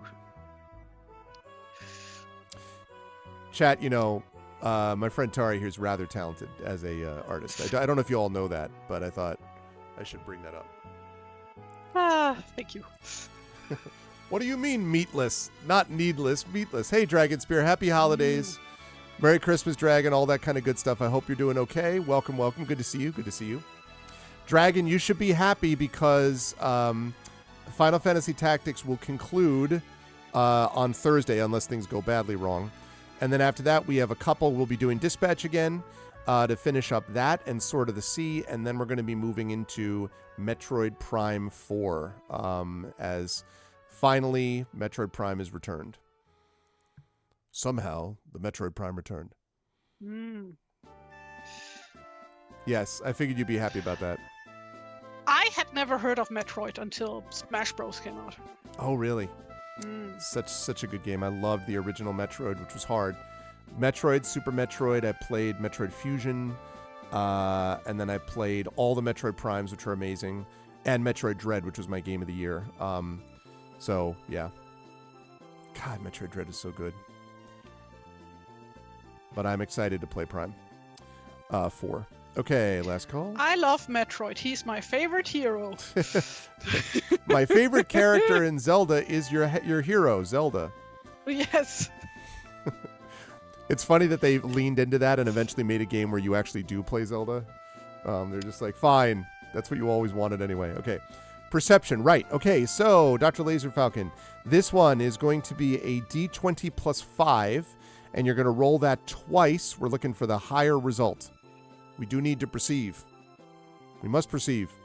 It's like weird with like people always having been like, no, why can't you play as Zelda, blah, blah, blah. And it's like, I think that's like a bit of a fundamental misunderstanding of what Zelda is in the story. Yeah, exactly, yes. Because Zelda is functionally to the Zelda series as King Arthur is to Arthuriana. Like, are you reading The Green Knight for King Arthur? I don't fucking think so. Yeah, no kidding. Percival or whichever stories. It's like King Arthur's usually a background character in his own stories, right? That's how true. Zelda is, Exactly. I was thinking about this even watching. So we rolled the 1d20. The first one you didn't work, so we have to do the second one. Oh, geez. I love Arbot Plus is coming up with more and more complicated explanations. It's like, you can't do it because this is found. Yes, let's go. Laser Falcon rolls critical hit. 25. Zow. Nat 20, baby. Outstanding. Yes. The people at Nintendo had balls. They would have made a female Link, but instead of just simply gender flipping him, making him really buff, or her really buff. Right.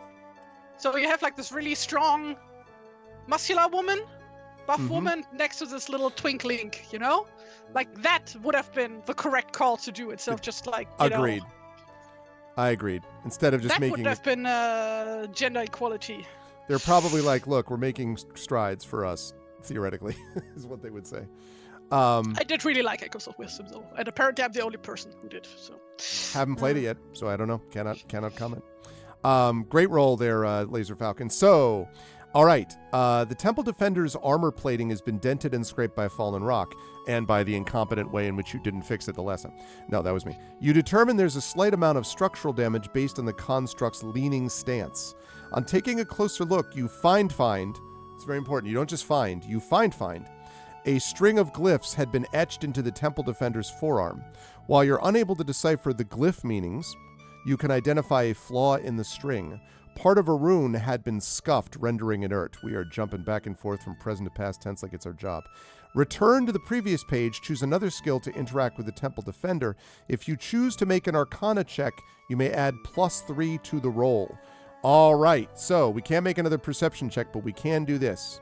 So now it's between Arcana and Investigation, but this time, chat, so with Arcana, it means that we would roll, so if we do Arcana, that would be, because we do not have expertise in it, so we would just get our Wisdom bonus, which is +1, but we just got that additional +3 because of our successful perception roll. So that would be a +4 done twice. So Arcana, DC 17, we would need a 13 to hit that number to figure out whatever the next part is that we need to do. So $vote space 1 is Arcana. Again, that'll be a DC 17, and we will be rolling a D20 and adding 4 to it. Or Investigation, that's just a flat roll of D20 that would just be a 17. And we get to do this at advantage, so. Boy, those constructors diagrams we got have been super useful.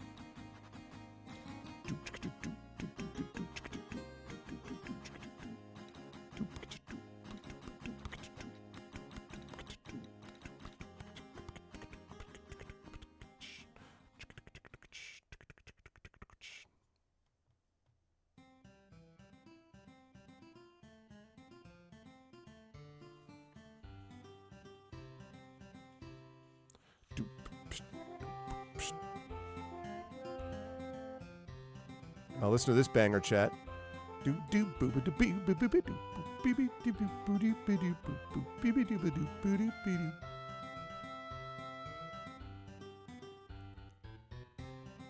Vote Arcana Rama Space 1.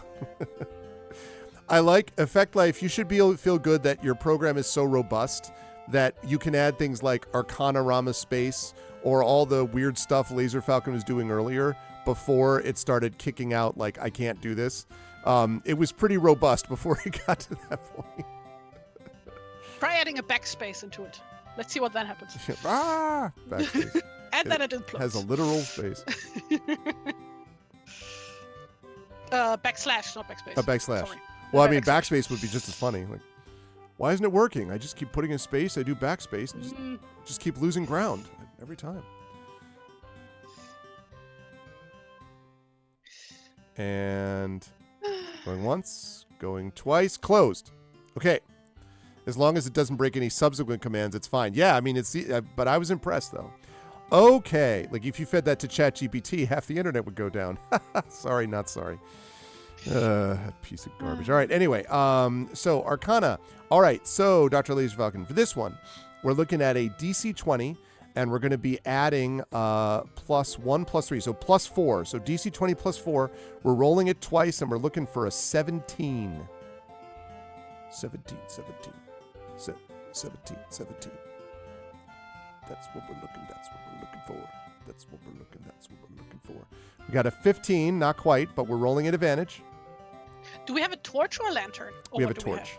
A torch. We have a tinderbox and we have a torch. We also have a deck of cards that we could burn one at a time. Sure. Hey, 20. Look at Laser Falcon. Not a nat 20, but that's enough. All right. The Arcana check worked. I didn't think that was going to work out, but it did. Also, I love that the tool that we're using is a spade. We're using literally a small trowel like to dig into it. A memory returns to you. When it came time for you to learn about arcane glyphs, both Tinker Erland and Lord Barrett offered to teach. The two argued for hours on whose methods of application were correct. The lesson ended in foul curses and slammed doors. A vase or two may have been smashed in their heated debate. You managed to glean some knowledge from the conflict. Not, as this says, gleam some knowledge. That would mean you were shining some light on knowledge, which is not the case. Glean, with an N, some knowledge from the conflict. You quickly locate the string of glyphs on the construct's forearm. Using what equipment you have available, you take your time as you correct the engraving. The glyphs hum in unison as their string is completed. Add the enchanted Temple Defender to your notes. While in combat, the Temple Defender will gain a +2 bonus to all attack and damage rolls. Nice. All right, so it's overworked, -2 to AC, but +2 to attack and damage rolls. Nice. Now we just have to get the thing working. The robot in the picture just found out what exactly replacing with AI means to its work schedule. No, it's just disappointed that people are like, it's like, why are you asking me to do your work for you? Okay.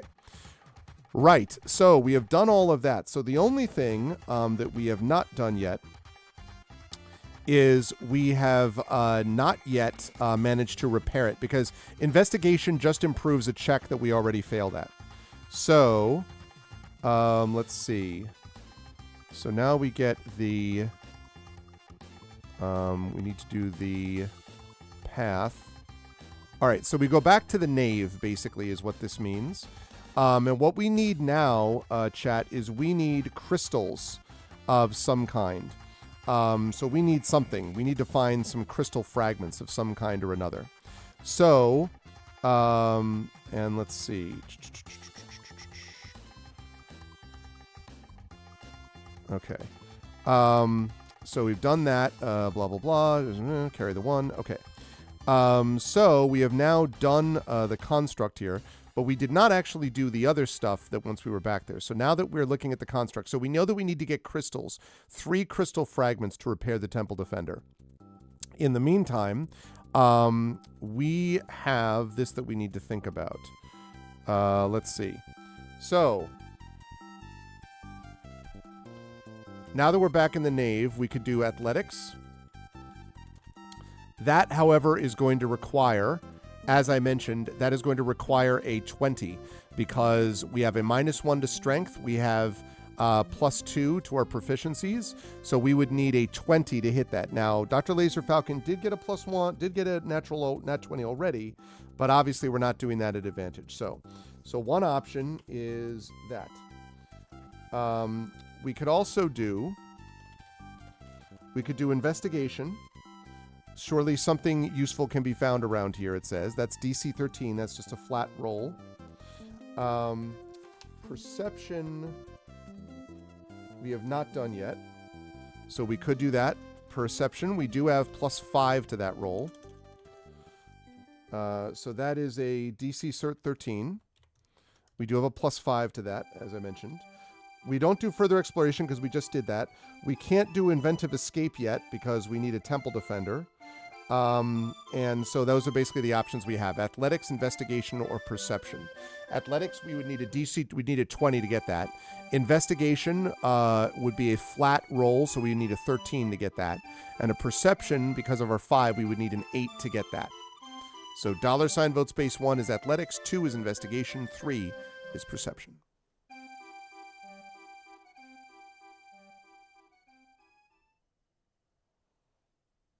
Oh my God, you Christensen. Vote backspace, backspace, backspace, backspace, forced natural 20 for looting, space 2. It accepted all of it.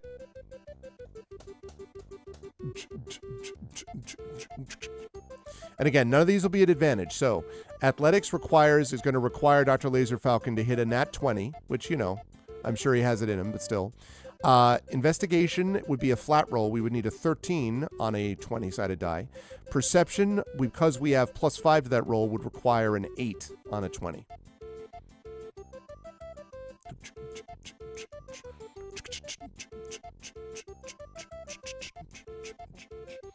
Polka, polka.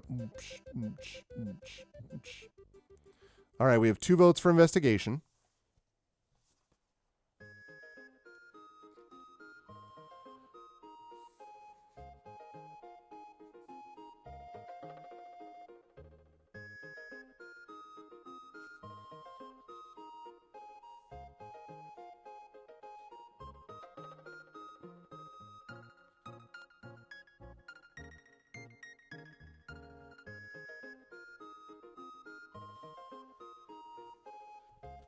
All right. Gonna last call this. Going once. Going twice. And sold. All right. Investigation. Okay, Dr. Laser Falcon. No advantage on this roll. Just a flat D20. We're looking for a 13. You can do it.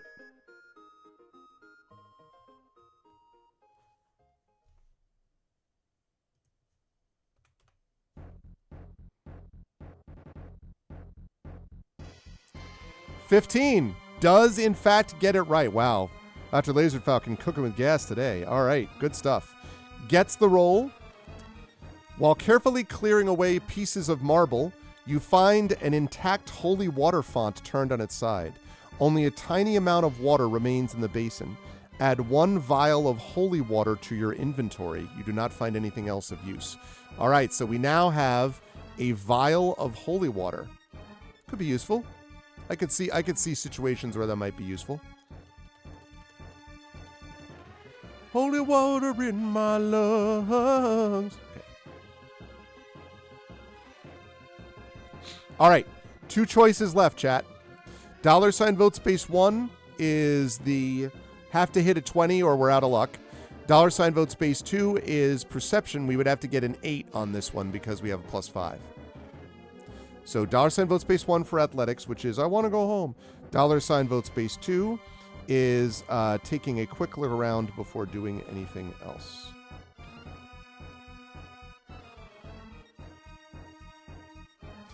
Imaginary has such confidence now in Dr. Laser Falcon's rolls. He's like, let's go. We can do this.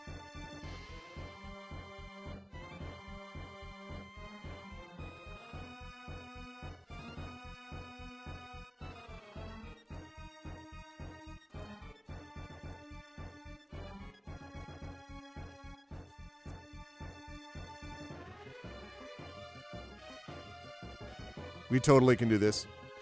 Still waiting for votes. Still waiting for votes here. Let's get those votes in.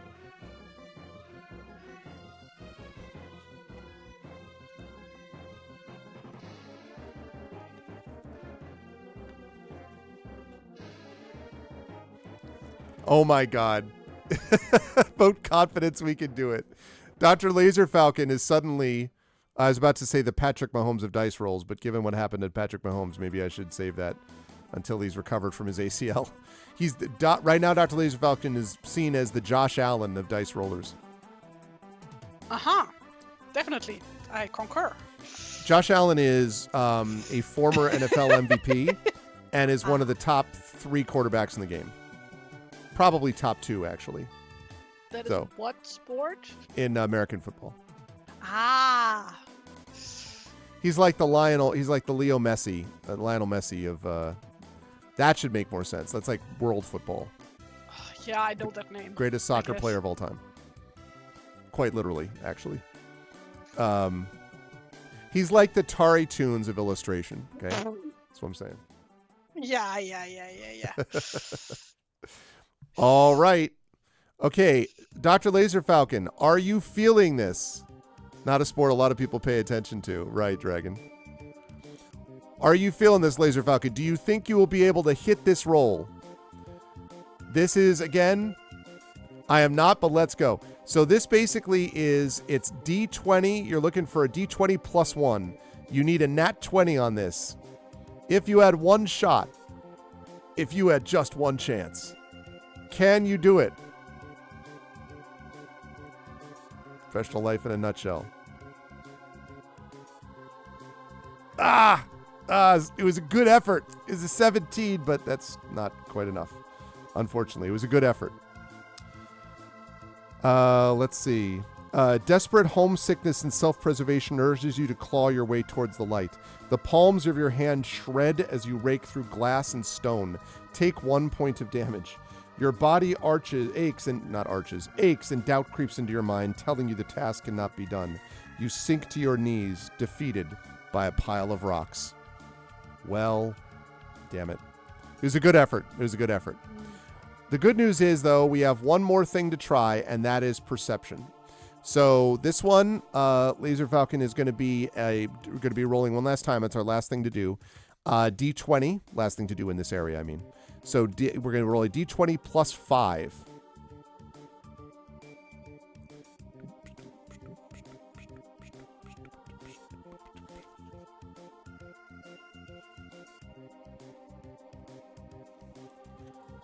A 10. A 10, unfortunately, is not going to get the job done. Taking a quick look around the nave, you do not see anything of use. Okay, so we return now to the chapel.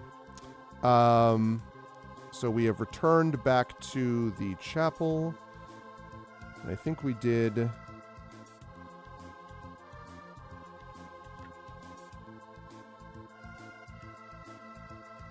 Oh, right, because we did that other thing. That's right. Okay. Oh, no! That's fine. You did super well the whole way through, so I would not worry about it. Okay, so we have returned to the chapel. Okay, so you know the drill, chat. We are looking for 3 minor crystal fragments.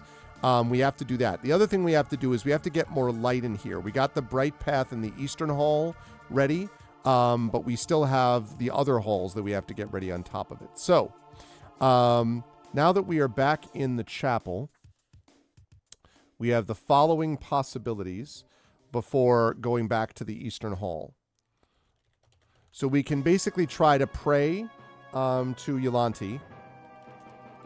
That's a DC 17. And Persuasion is Charisma. So that would be basically +1 that we would get on that. So not a big roll, but possible. I think we did Perception already. And we failed that one. Yeah, we did Perception, so we can't do that again. So it would be Investigation or Religion, History, or an Offering. Okay, so...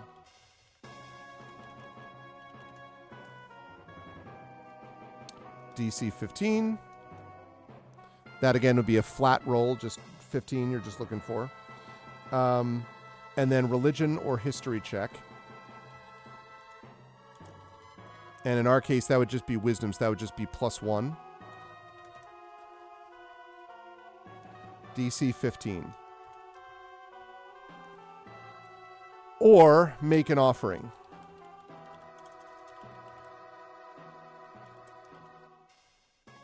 Okay, so Persuasion would be a +1, so that would be a 16 on a 20-sided die. Investigation, we would need a 15 on a 20-sided die. Religion or History, we would need a, because that's Wisdom, so we would need a 14 on a 20-sided die. Or we can make an offering, but that would require us to give up our shiny object. So that would require us to give up our Forge Master's brooch. And I don't know whether we want to do that or not, but that would require us to give that up. So keep that in mind. 3 Blind Mite Crystals Investigation too. I love it. Ooh, this sounds very robotic. Okay, sounds good, Laser Falcon. Tari, looking at about 20 minutes, just so you know. Yeah. I don't know if I have another one in me, I must say. Okay. I mean, I love these. Thank you. Is that it? So, oh, you were asked. That's why you were asking about the light source. Was the torch? Was about that? That's very funny. Where does the engine fit inside this thing that you've created? In our hearts. That's a nicer way of saying don't worry about it. Don't worry about it. It's in this chest plate. It's a small engine. Yeah. It's a micro engine, really. All right, well, I'm going to have you show these off in a minute. But chat, Persuasion, DC 17. That's basically praying to Yolanti. And we would need a Charisma would be 1, so we would need a 16. Investigation, that is DC 15, so we just need to roll that flat. Religion or history, that's looking around the altar for stuff. That's also valuable. Religion or history is Wisdom would be +1. We would need a 14 on that to remember something about this, or we could make an offering to it.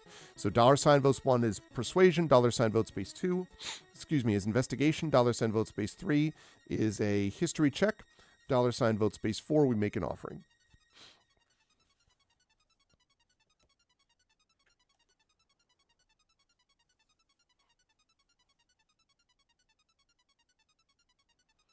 Wireless power beamed a Nikola Tesla. Yep. I could see that.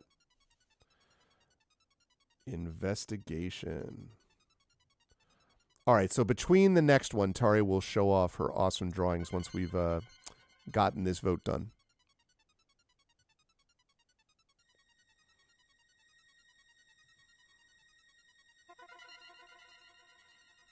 This is very appropriate music right now. Defender music.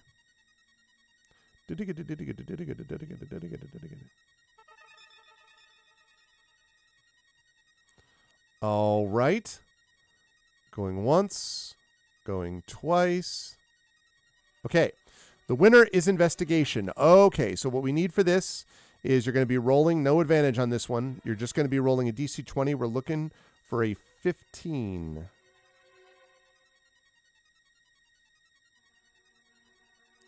You can do it. You can do it. You can do it. You can do it.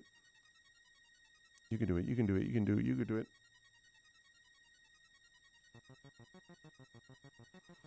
Ah, too bad, an 11. That is not enough, unfortunately. Small offering bowls of rotten fruit and woven trinkets are stuck in the melted candle wax on the altar's edge. You circle around the statue, but find nothing of use. Well, unfortunate. All right. Let's get rid of that. So we can move up here. Okay, so it now also gives us the option to return to the Eastern Hall.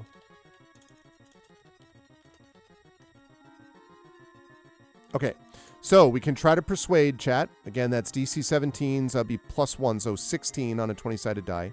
History Religion would be a +1, so that'd be a 14 on a 20-sided die. Make an offering means we have to give up our shiny Forge Master's brooch, or return to the Eastern Hall is just what it says. That doesn't cost anything. So many 11s. I know. A lot of 11s. So $ vote space 1 for persuasion, 2 for religion or history, 3 for making an offering, 4 for returning to the Eastern Hall.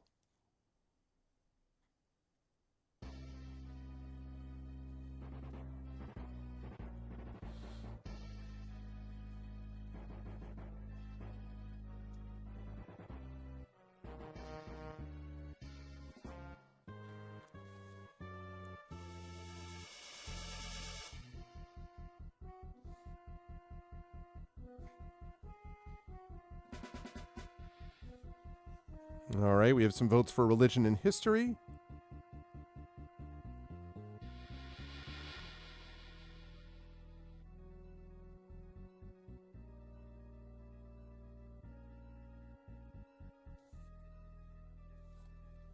Okay, last call, last call. Vote, but it goes beyond 11. All right, going once, going twice. Okay, looks like everyone is in favor of religion history. Okay. All right, Laser Falcon. So what that means is we are looking for a 14 because we have +1 on this check for history.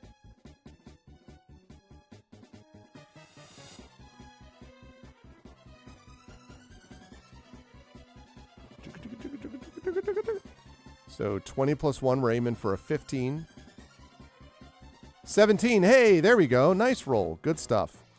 Lord Barrett spoke of creatures or skilled arcane users crossing between the planes of existence, stepping into different worlds.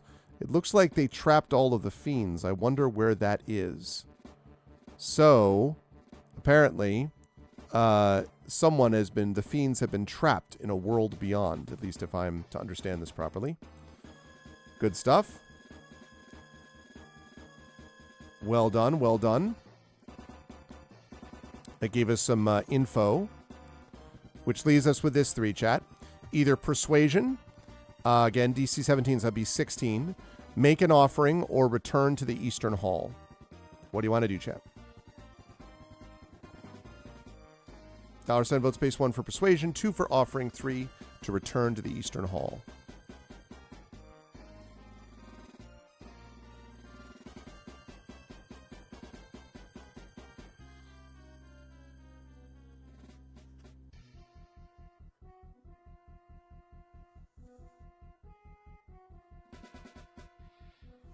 What are we looking at, chat? $ vote space 1 to persuade, $ vote space 2 to make an offering, or $ vote space 3 to return to the Eastern Hall.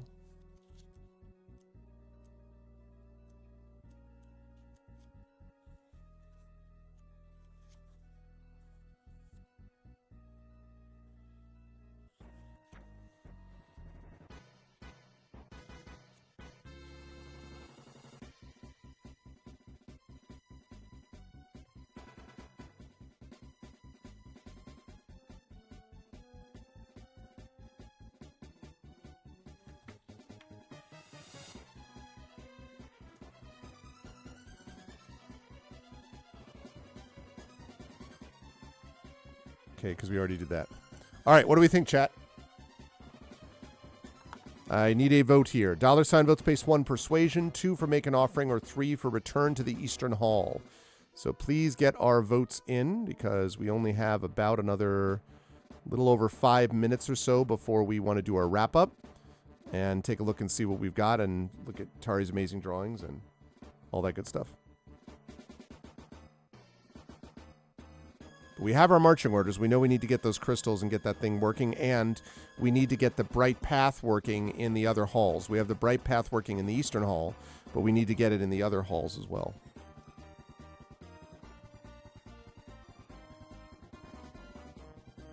Power persuasion compels it. Yeah, it's trying to figure out basically, like, we've finally learned who we are, which is a rogue, so that's good. A very gifted rogue, as Tari's drawing pointed out earlier today. Very gifted. Sorry, I was zoned out there for a bit. What was it about me? Just saying that you made it like really, you know, you showed the gift of stealth that we have, like the. Ah, yes. You know, thank you. The quality of the Yes. performance. Okay, so persuasion it is. All right, chat. Persuasion. That means we are looking at +1. So that we're looking at a 20-sided roll there, Dr. Laser Falcon. Looking for a 17 in total. So 16 plus 1. So DC 20 plus 1 is what we're looking at.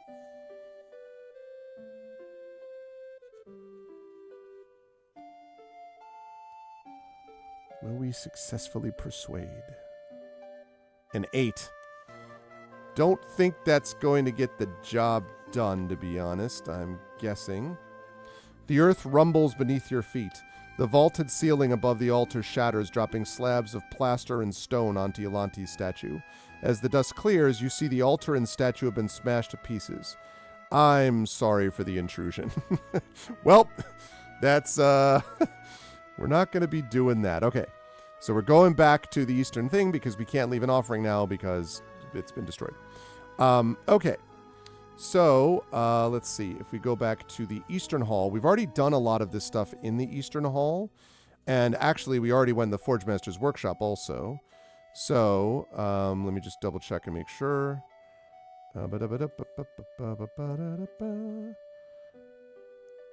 Right, so we did that. We enchanted, we did that. Okay, right. So, Southern Hall, because we did all that other stuff. I'm just jumping us forward because we don't have to do those things because it's already there. Okay, so, right, and then let's see, we got the symbol of Yolante, I think, and we got that, and we got those two, great, okay, so we're going to go back to the Southern Hall, and this will probably be the last thing I think that we do for today, chat, before nominations. Yeah, I know that went well. So let me show you the map that we're working with. So we are now back in. So we went into the Southern Hall. The Eastern Hall, which is I. That's you could see there on the right side of the map. So we're now going to F, which is the Southern Hall. And on the Southern Hall, this southwestern corner of the temple has collapsed, spilling rock down the Southern Hall. With a bit of effort, you're able to scale the rubble without issue. Something reflective catches your attention at the opposite end of the passage. Now, I want to make sure, because we already did one of these things, which is we've already done investigation, we've already done perception. So there are two things that we have not done here, which is, and I think we also went to the sacristy, but let me just double check. We did not do the sacristy. Okay. So the choices are as follows. We could either do, not investigation. We'd have to do perception, I think. We did perception. Sleight of hand or call out. Okay. So we could do either sleight of hand, and that would be if I had something shiny, I could redirect the light. Requires shiny object and light from the Western Hall. Okay. Well, we do not have light from the Western Hall, so we can't do that.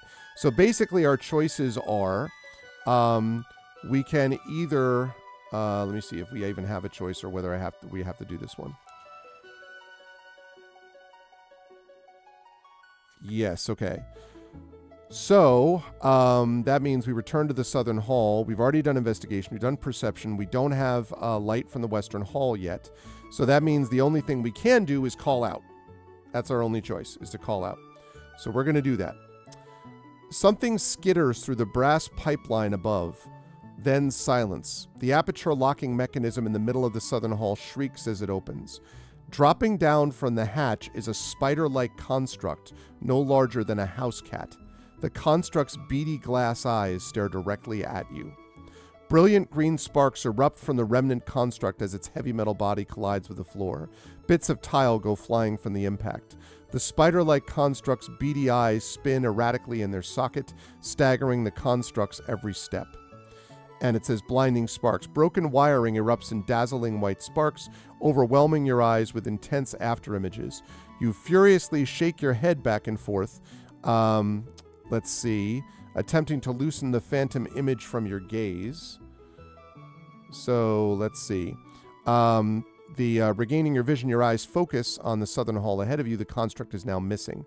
So we can choose one saving throw from our list to avoid the remnant construct's erratic movements. So it's basically like stumbling along is what this construct is doing. So we can choose either Constitution, which is, I think that would be +2. So we could do Constitution saving throw. It's +2. As soon as it reveals itself, I'll cover my eyes. Dexterity saving throws are +2. So that would be +2 in addition to the already +2. So that'd be +4. So Constitution saving throw.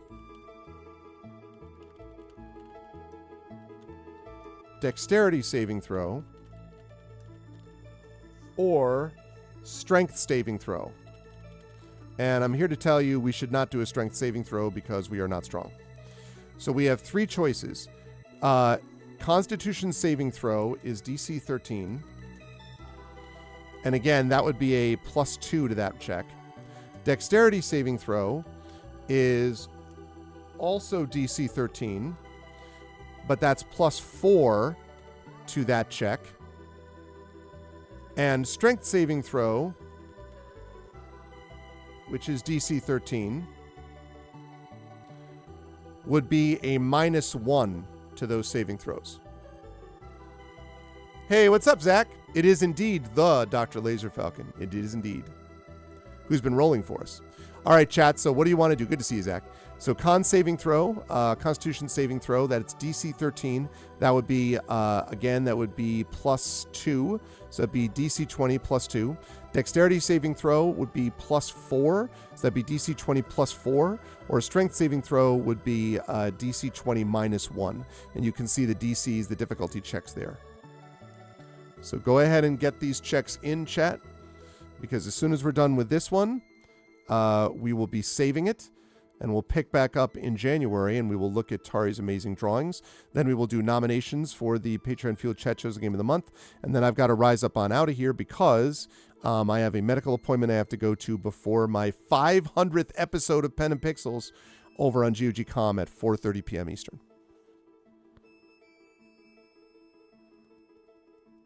I think you're looking for a vote there. You rolled a 2.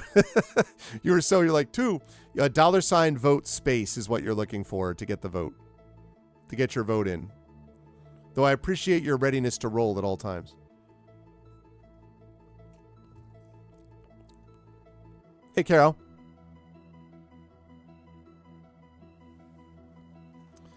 Dexterity saving throws.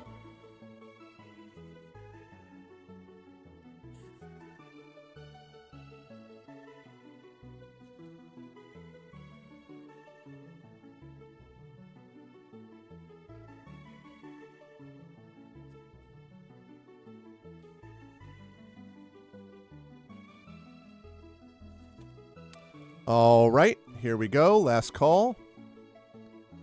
And we're going to close that down because everyone is in favor of it. Okay, so we are looking for a DC 20. Please roll for this, Dr. Laser Falcon. +4, though. DC 20 +4. Looking for a 13 is what we're aiming for here, so a 9 would be great.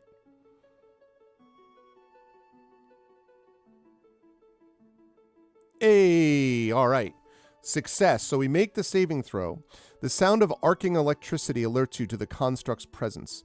Waiting for the perfect moment, you leap behind a pile of rubble. The remnant construct crashes to the floor, sparks erupting on impact.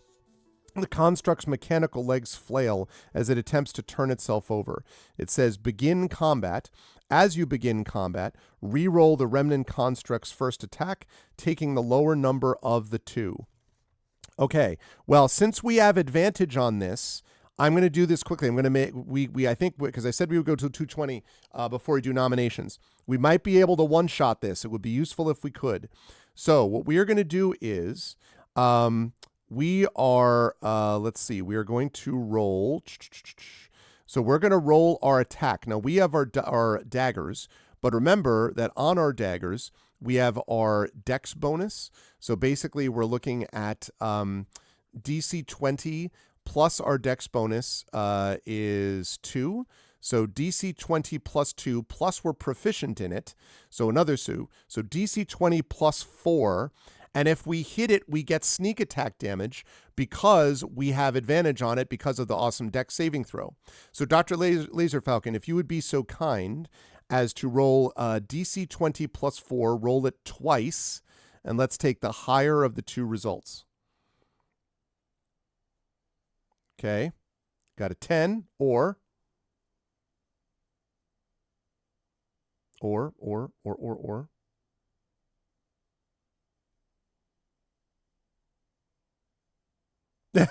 a 10 or a 10. I have good news for you, though. I'm not even making this up. Look at the AC. AC 10. So that does hit. So we do hit it. So that means you're going to roll 1d4 plus 2 and plus 6. So basically roll 1d4 plus 2 and then roll 1d6.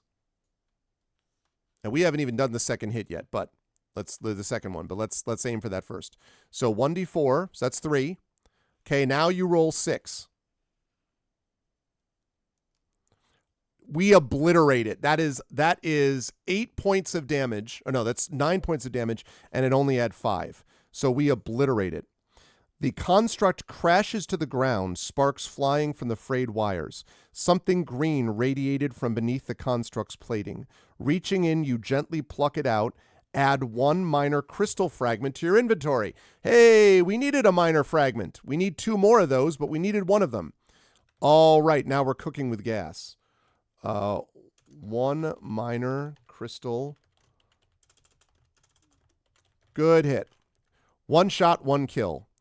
And our saving throw spot, our save point is going to be 2F, is going to be 2F as we continue our search to get this place lit up and to get those minor crystals. Spaceman wins. Yes, absolutely. Good stuff. All right. Took a little longer than, we had to make up our character and all that stuff, but we got it completed. And now we know what we have to do. We get 2 more crystal fragments and we get all the hallways lit up. We'll be able to activate the defender. I don't know what happens after that point, but presumably we escape Act 2, and that would move us here into Act 3, which is the final act of this game book. So very cool. I'm excited to see how those things go. But I'm also excited to see how the drawings went today. I mean, I saw them, but to see them again. So, first of all, thank you, Laser Falcon, for the dice rolls. Nobody leave yet, because we're going to do nominations for the game of the month in a second. But first, Tari, please, if you would be so kind, show us what we did today. Yes. So this was a warm-up. Just, setting the mood. The one on the right is like, I don't even know what to describe it as. Is the one I like to think that the one in back is actually the multi-eyed one. Of the spider is just like Larry. He's like, "Hey, hi, I was just saying hi." I don't know. Anyway, Larry. Yeah, Larry the spider. Larry the spider. Yeah, the one that I just made up. Oh, okay. I thought this was a reference. I was Nope. just not kidding. Nope. Oh, okay. Yes, his name's Larry now. His name's now Sure. Larry. Awesome. I love it. Yes. Demonstrating our Jingling.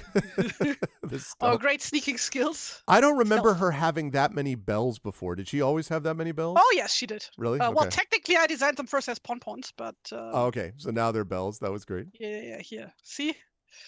Oh, you're right. So they were pom-poms, but they just became bells. Yes. Hey, Echo. All right. And then us meeting our new robot friend. Our new robot friend who currently is deactivated, but now we have him set up so that he has -2 AC, but he has +2 to attack and damage rolls when we get him up and working, which we can only do when we have light and when we have 2 more crystals. We only have 1 minor crystal fragment. We need 2 more fragments. So we need to find that, and we need to get the halls lit up, the other halls. And if we can do all that, we will be cooking with gas. So great stuff today, Tari. Thank you. And thank you for starting a little bit earlier. Anything you want to let the folks know about where to find you besides next week where you'll be here for Beowulf, but besides that? Yeah, I'm on for once more this year. This year, that's right. This year, yeah. Only with one more Beowulf. Maybe the final session, depending on how things go. Exactly. Very excited for that on the 23rd, I believe. That's right. Besides that, Herald December is still going. We are halfway through. And we already have more entries and participants than we had for the entirety of last year. Wow. So it's going really well. Amazing. That's awesome. Yeah. I'm really happy. I saw the one that you did, the unicorn one recently, the purple and green interlive. I know maybe it might have been unicorn. It was just a horse. It was just a horse. Okay, but the purple and the green, purple and yellow. Purple and yellow, I think, is what I saw. People really liked that one. Yeah, it was really cool. Yeah. Really, really bad as a coat of arms, mind you. Well, you know what. But that was the point, you know. Yeah, like that was one of those where it was like trust the process, because while I was working on it, I was like, oh wow, this is garbage. And then it turned out great. And you told me that it was not about looking at, like, it was important for people to just give it a shot and not think of it, right, as garbage, like just let it all hang out. Exactly. Yeah. Exactly. Which is why I'm trying to push myself also, which is hard sometimes, mind you. Do please check out #HeraldDecember on the social media of your choosing. Currently, it's most active on the Heraldry subreddit, I think, which is where I'm not active. The official instances are through Blue Sky and through Tumblr, simply because that's most convenient for me. And big shout out to Vakuna, a friend of mine who has been a huge fucking help with organizing the whole thing.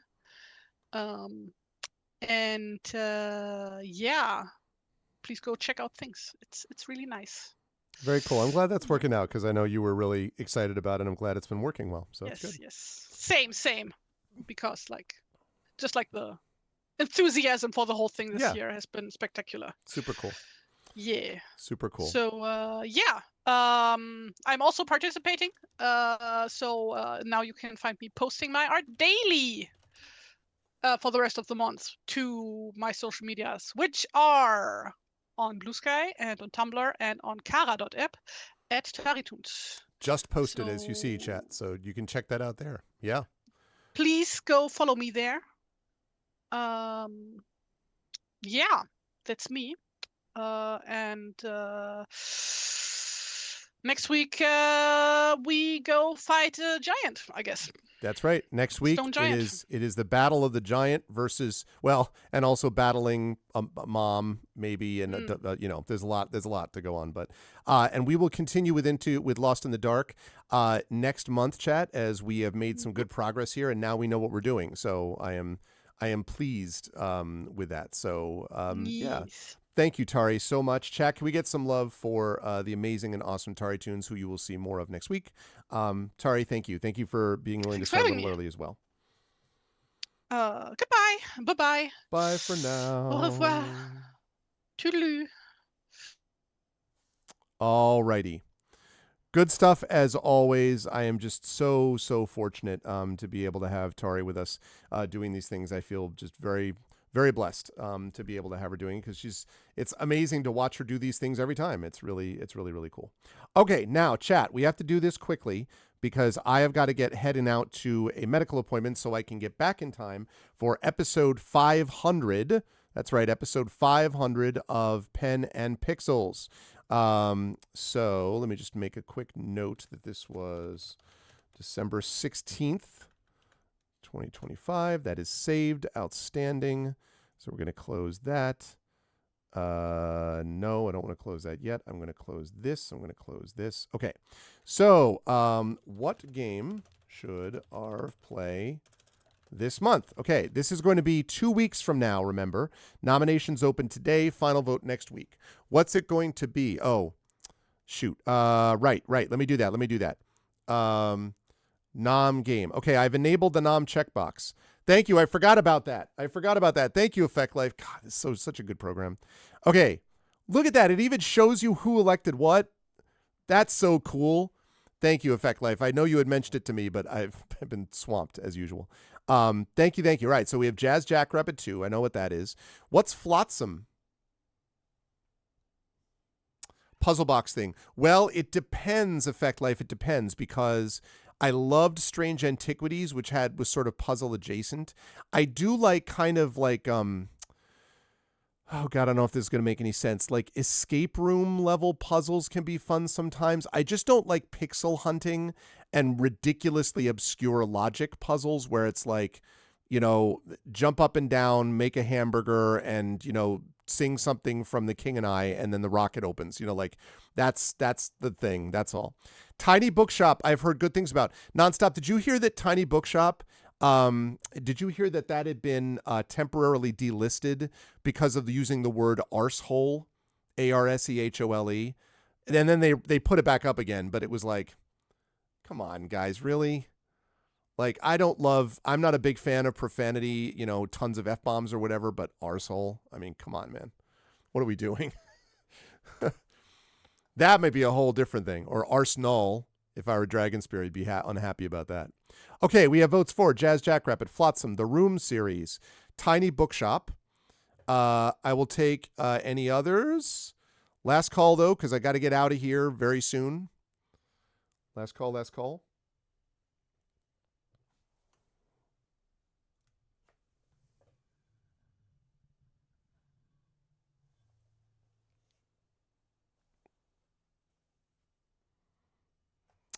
Okay, going once.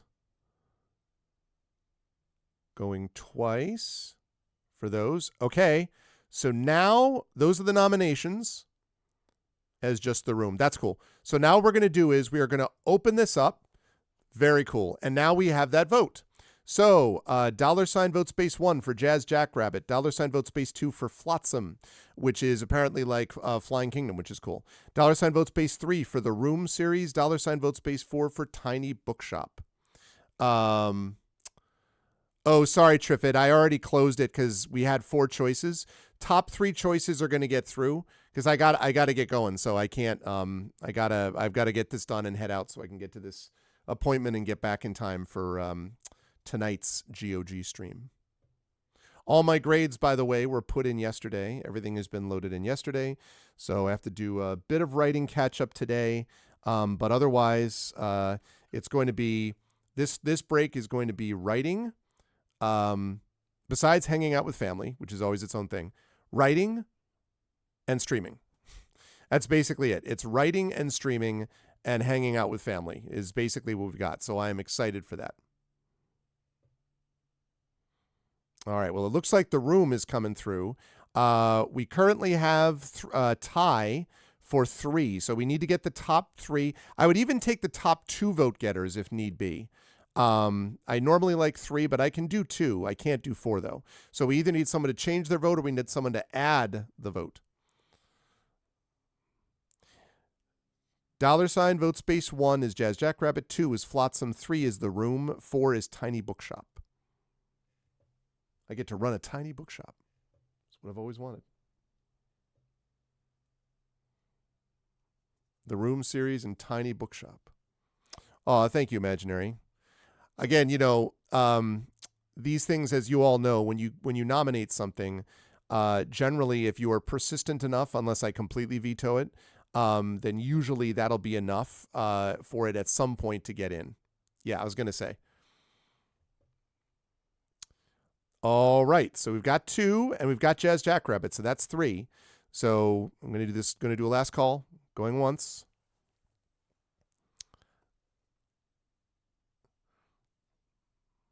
Strange to have 2 votes, nominate a game, and not vote for it. Well, yeah, I mean, I guess, what do we have right now? Let me see. I think we have 2 votes for that, 2 votes for that, and 1 vote for that. Oh, we do. We already have, please let us have 2 votes. Oh, I see. You mean what? You want to have the ability to have 2 votes? Yeah. I mean, the thing about that is it confuses a little bit. Thank you, Triffid. It confuses a little bit of the way that these things work out, because I'll have to think about that. There's something that doesn't quite click in my head about it, because there's something about that it would throw off some of the voting, but it might not actually throw it off. I'll have to think about that as we move into the new year. I will consider further. Okay. Regardless, though, it looks like we're going to be able to get, because I know what you mean, Imaginary. What you're saying is you want to be able to vote for the game you nominated, basically, is what you're saying, right? I get that. That makes sense. But in the future, maybe I can think about the possibility of doing 2 votes. I wouldn't do more than 2, but I might be able to do that. Well, why though, Echo? Why? What's the problem with having 2? Yeah, you can't vote twice. Exactly. You can't vote twice for the same thing, to be clear. You can't vote twice for the same number. Yeah, like that's basically the idea. Ranked choice voting for the win. We're sort of doing that a little bit, in a way. But anyway, so there's that, which is that people can't vote twice for the same item. So that means that helps, Anyway, I'll think about it. Going once. Going twice doesn't apply today in this case, but I'll think about it for future. Okay, there we go. So the 3 winners, and thank you for understanding. Yeah, I have a doc appointment. That's true. Okay, I got to head out. But this is what we've got. So we have got the Room series, which how short, Effect Life, how long are these? Like, like 1 should be enough, right? Like how long does it take? And then Tiny Bookshop, and then Jazz Jackrabbit. Those are the 3 choices. How long are them? I'm just curious.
Okay.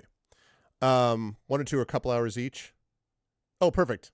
Oh, yeah, sorry. I was typing away. You could hear me typing. Okay, perfect. Great. That works, Effect Life. All right, perfect. Jazz Jackrabbit, Room Series, or Tiny Bookshop. I'm a fan of all of these. That works. Thank you all so much for doing that. Thank you again to Effect Life for the awesomeness of this program, which really works. And thank all of you for making the nominations. But that is going to do it for me. I've got to rise up on out of here. I will be back at 4:30 p.m. Eastern, focusing. Thanks so much, Echo. We're going to try to add that. That poll is there for that. So thank you, Echo. Hopefully Ahmad will be able to do that soon. Dragon or Trifid, if one of you would be so kind when you get the chance to make that into a next game vote, link, that would be lovely. But I've got to head off to this appointment. I will be back at 4:30 p.m. Eastern over on GOG.com for episode 500 of Pen and Pixels. Hard to believe. Playing Talisman with Darksaber 2K and Pyron Jade should be fun. Then tomorrow night we have got Community D&D with the Shadow Crew, their third week in a row, as they continue Dungeon of the Mad Mage. And then Thursday I will be wrapping up Final Fantasy Tactics: The Ivalice Chronicles. Very excited for that. Otherwise, I hope you enjoyed the stream today. If so, I hope you'll follow the channel. Check out our YouTube. Thanks for everyone who watched over there. ! ArvTube. Discord is ! ArvCord. Thank you, Trifid. Would love to see that. These people join me over on Discord. Blue Sky is ! ArvSky. Please follow me there. Website for this, arvanelleron.com. Financially, ! ArvShop. ! ArvTreon is that Patreon, trying to build that up into triple digits. More on that soon. Let's see. Subbing to the channel is always appreciated. Get those custom sub badges and emotes to use here, there, and everywhere across Twitch. Thank you so much, Dragonspear. On the publishing front, ! Icarus, my graphic novel from Athos Arts. ! Library, my Tales and Tomes, The Forbidden Library. That's my 5e adventure and sourcebook from Alligator Alley Entertainment. ! Greyshade, that's my Greyshade IP. Greyshade Renegade Heretic, the Grey Assassin trilogy from Athos Arts, available there. Greyshade and Renegade, the first two audiobooks from Trent Sparks, available there. Heretic, the last audiobook in that series, coming soon, early next year. And of course, you can pre-order the tabletop role-playing game of Greyshade from Alligator Alley Entertainment with Brandon O'Brien as the designer. And as always, ! BLM, Black Lives Matter, important to affirm and assert the significance and importance of Black lives. ! Help Now, the World Health Organization page on suicide prevention. Important to reach out to others when you need help and reach out to others when they need help as well. And ! Ukraine, UKRAINE, to help the people of Ukraine as they fight back against an illegal and illegitimate war with bravery and courage, and send the message we'll do so for others in that situation in the future. Thank you to everyone. We had a solid turnout today. Thank you to my wonderful mods. Thank you to Dragonspear, Triffity Mats. Thank you so much to my wonderful Patreon supporters and subscribers. Thank you to Dragon. Thank you to Triffid. Thank you to Effect Life. Thank you to Nonstop, Echo Alpha, Dr. Laser Falcon. Great rolling today, by the way. Thank you to Imaginary Exponent, as always. And thank you to my wonderful viewers. Thank you to Big Boss. Hey, Big Boss. Thank you to Black Fury. Thank you to Darth Sisu. Hello, Darth Sisu. Hello to Disco Sleaze. Thank you. Thank you to Mr. Jonas. Thank you to Racist. And of course, thank you to you, Christensen. Thanks, everyone. I'm out. I'll see you folks at 4:30. And until then, a special thanks today to TariToons for the amazing illustration work. And I will see you folks back on this channel tomorrow night, but over on GOG.com at 4:30 p.m. for episode 500 of Pen and Pixels. Until then, more of Lost in the Dark to come next month. Until then, everyone, please be good to each other and have a good afternoon.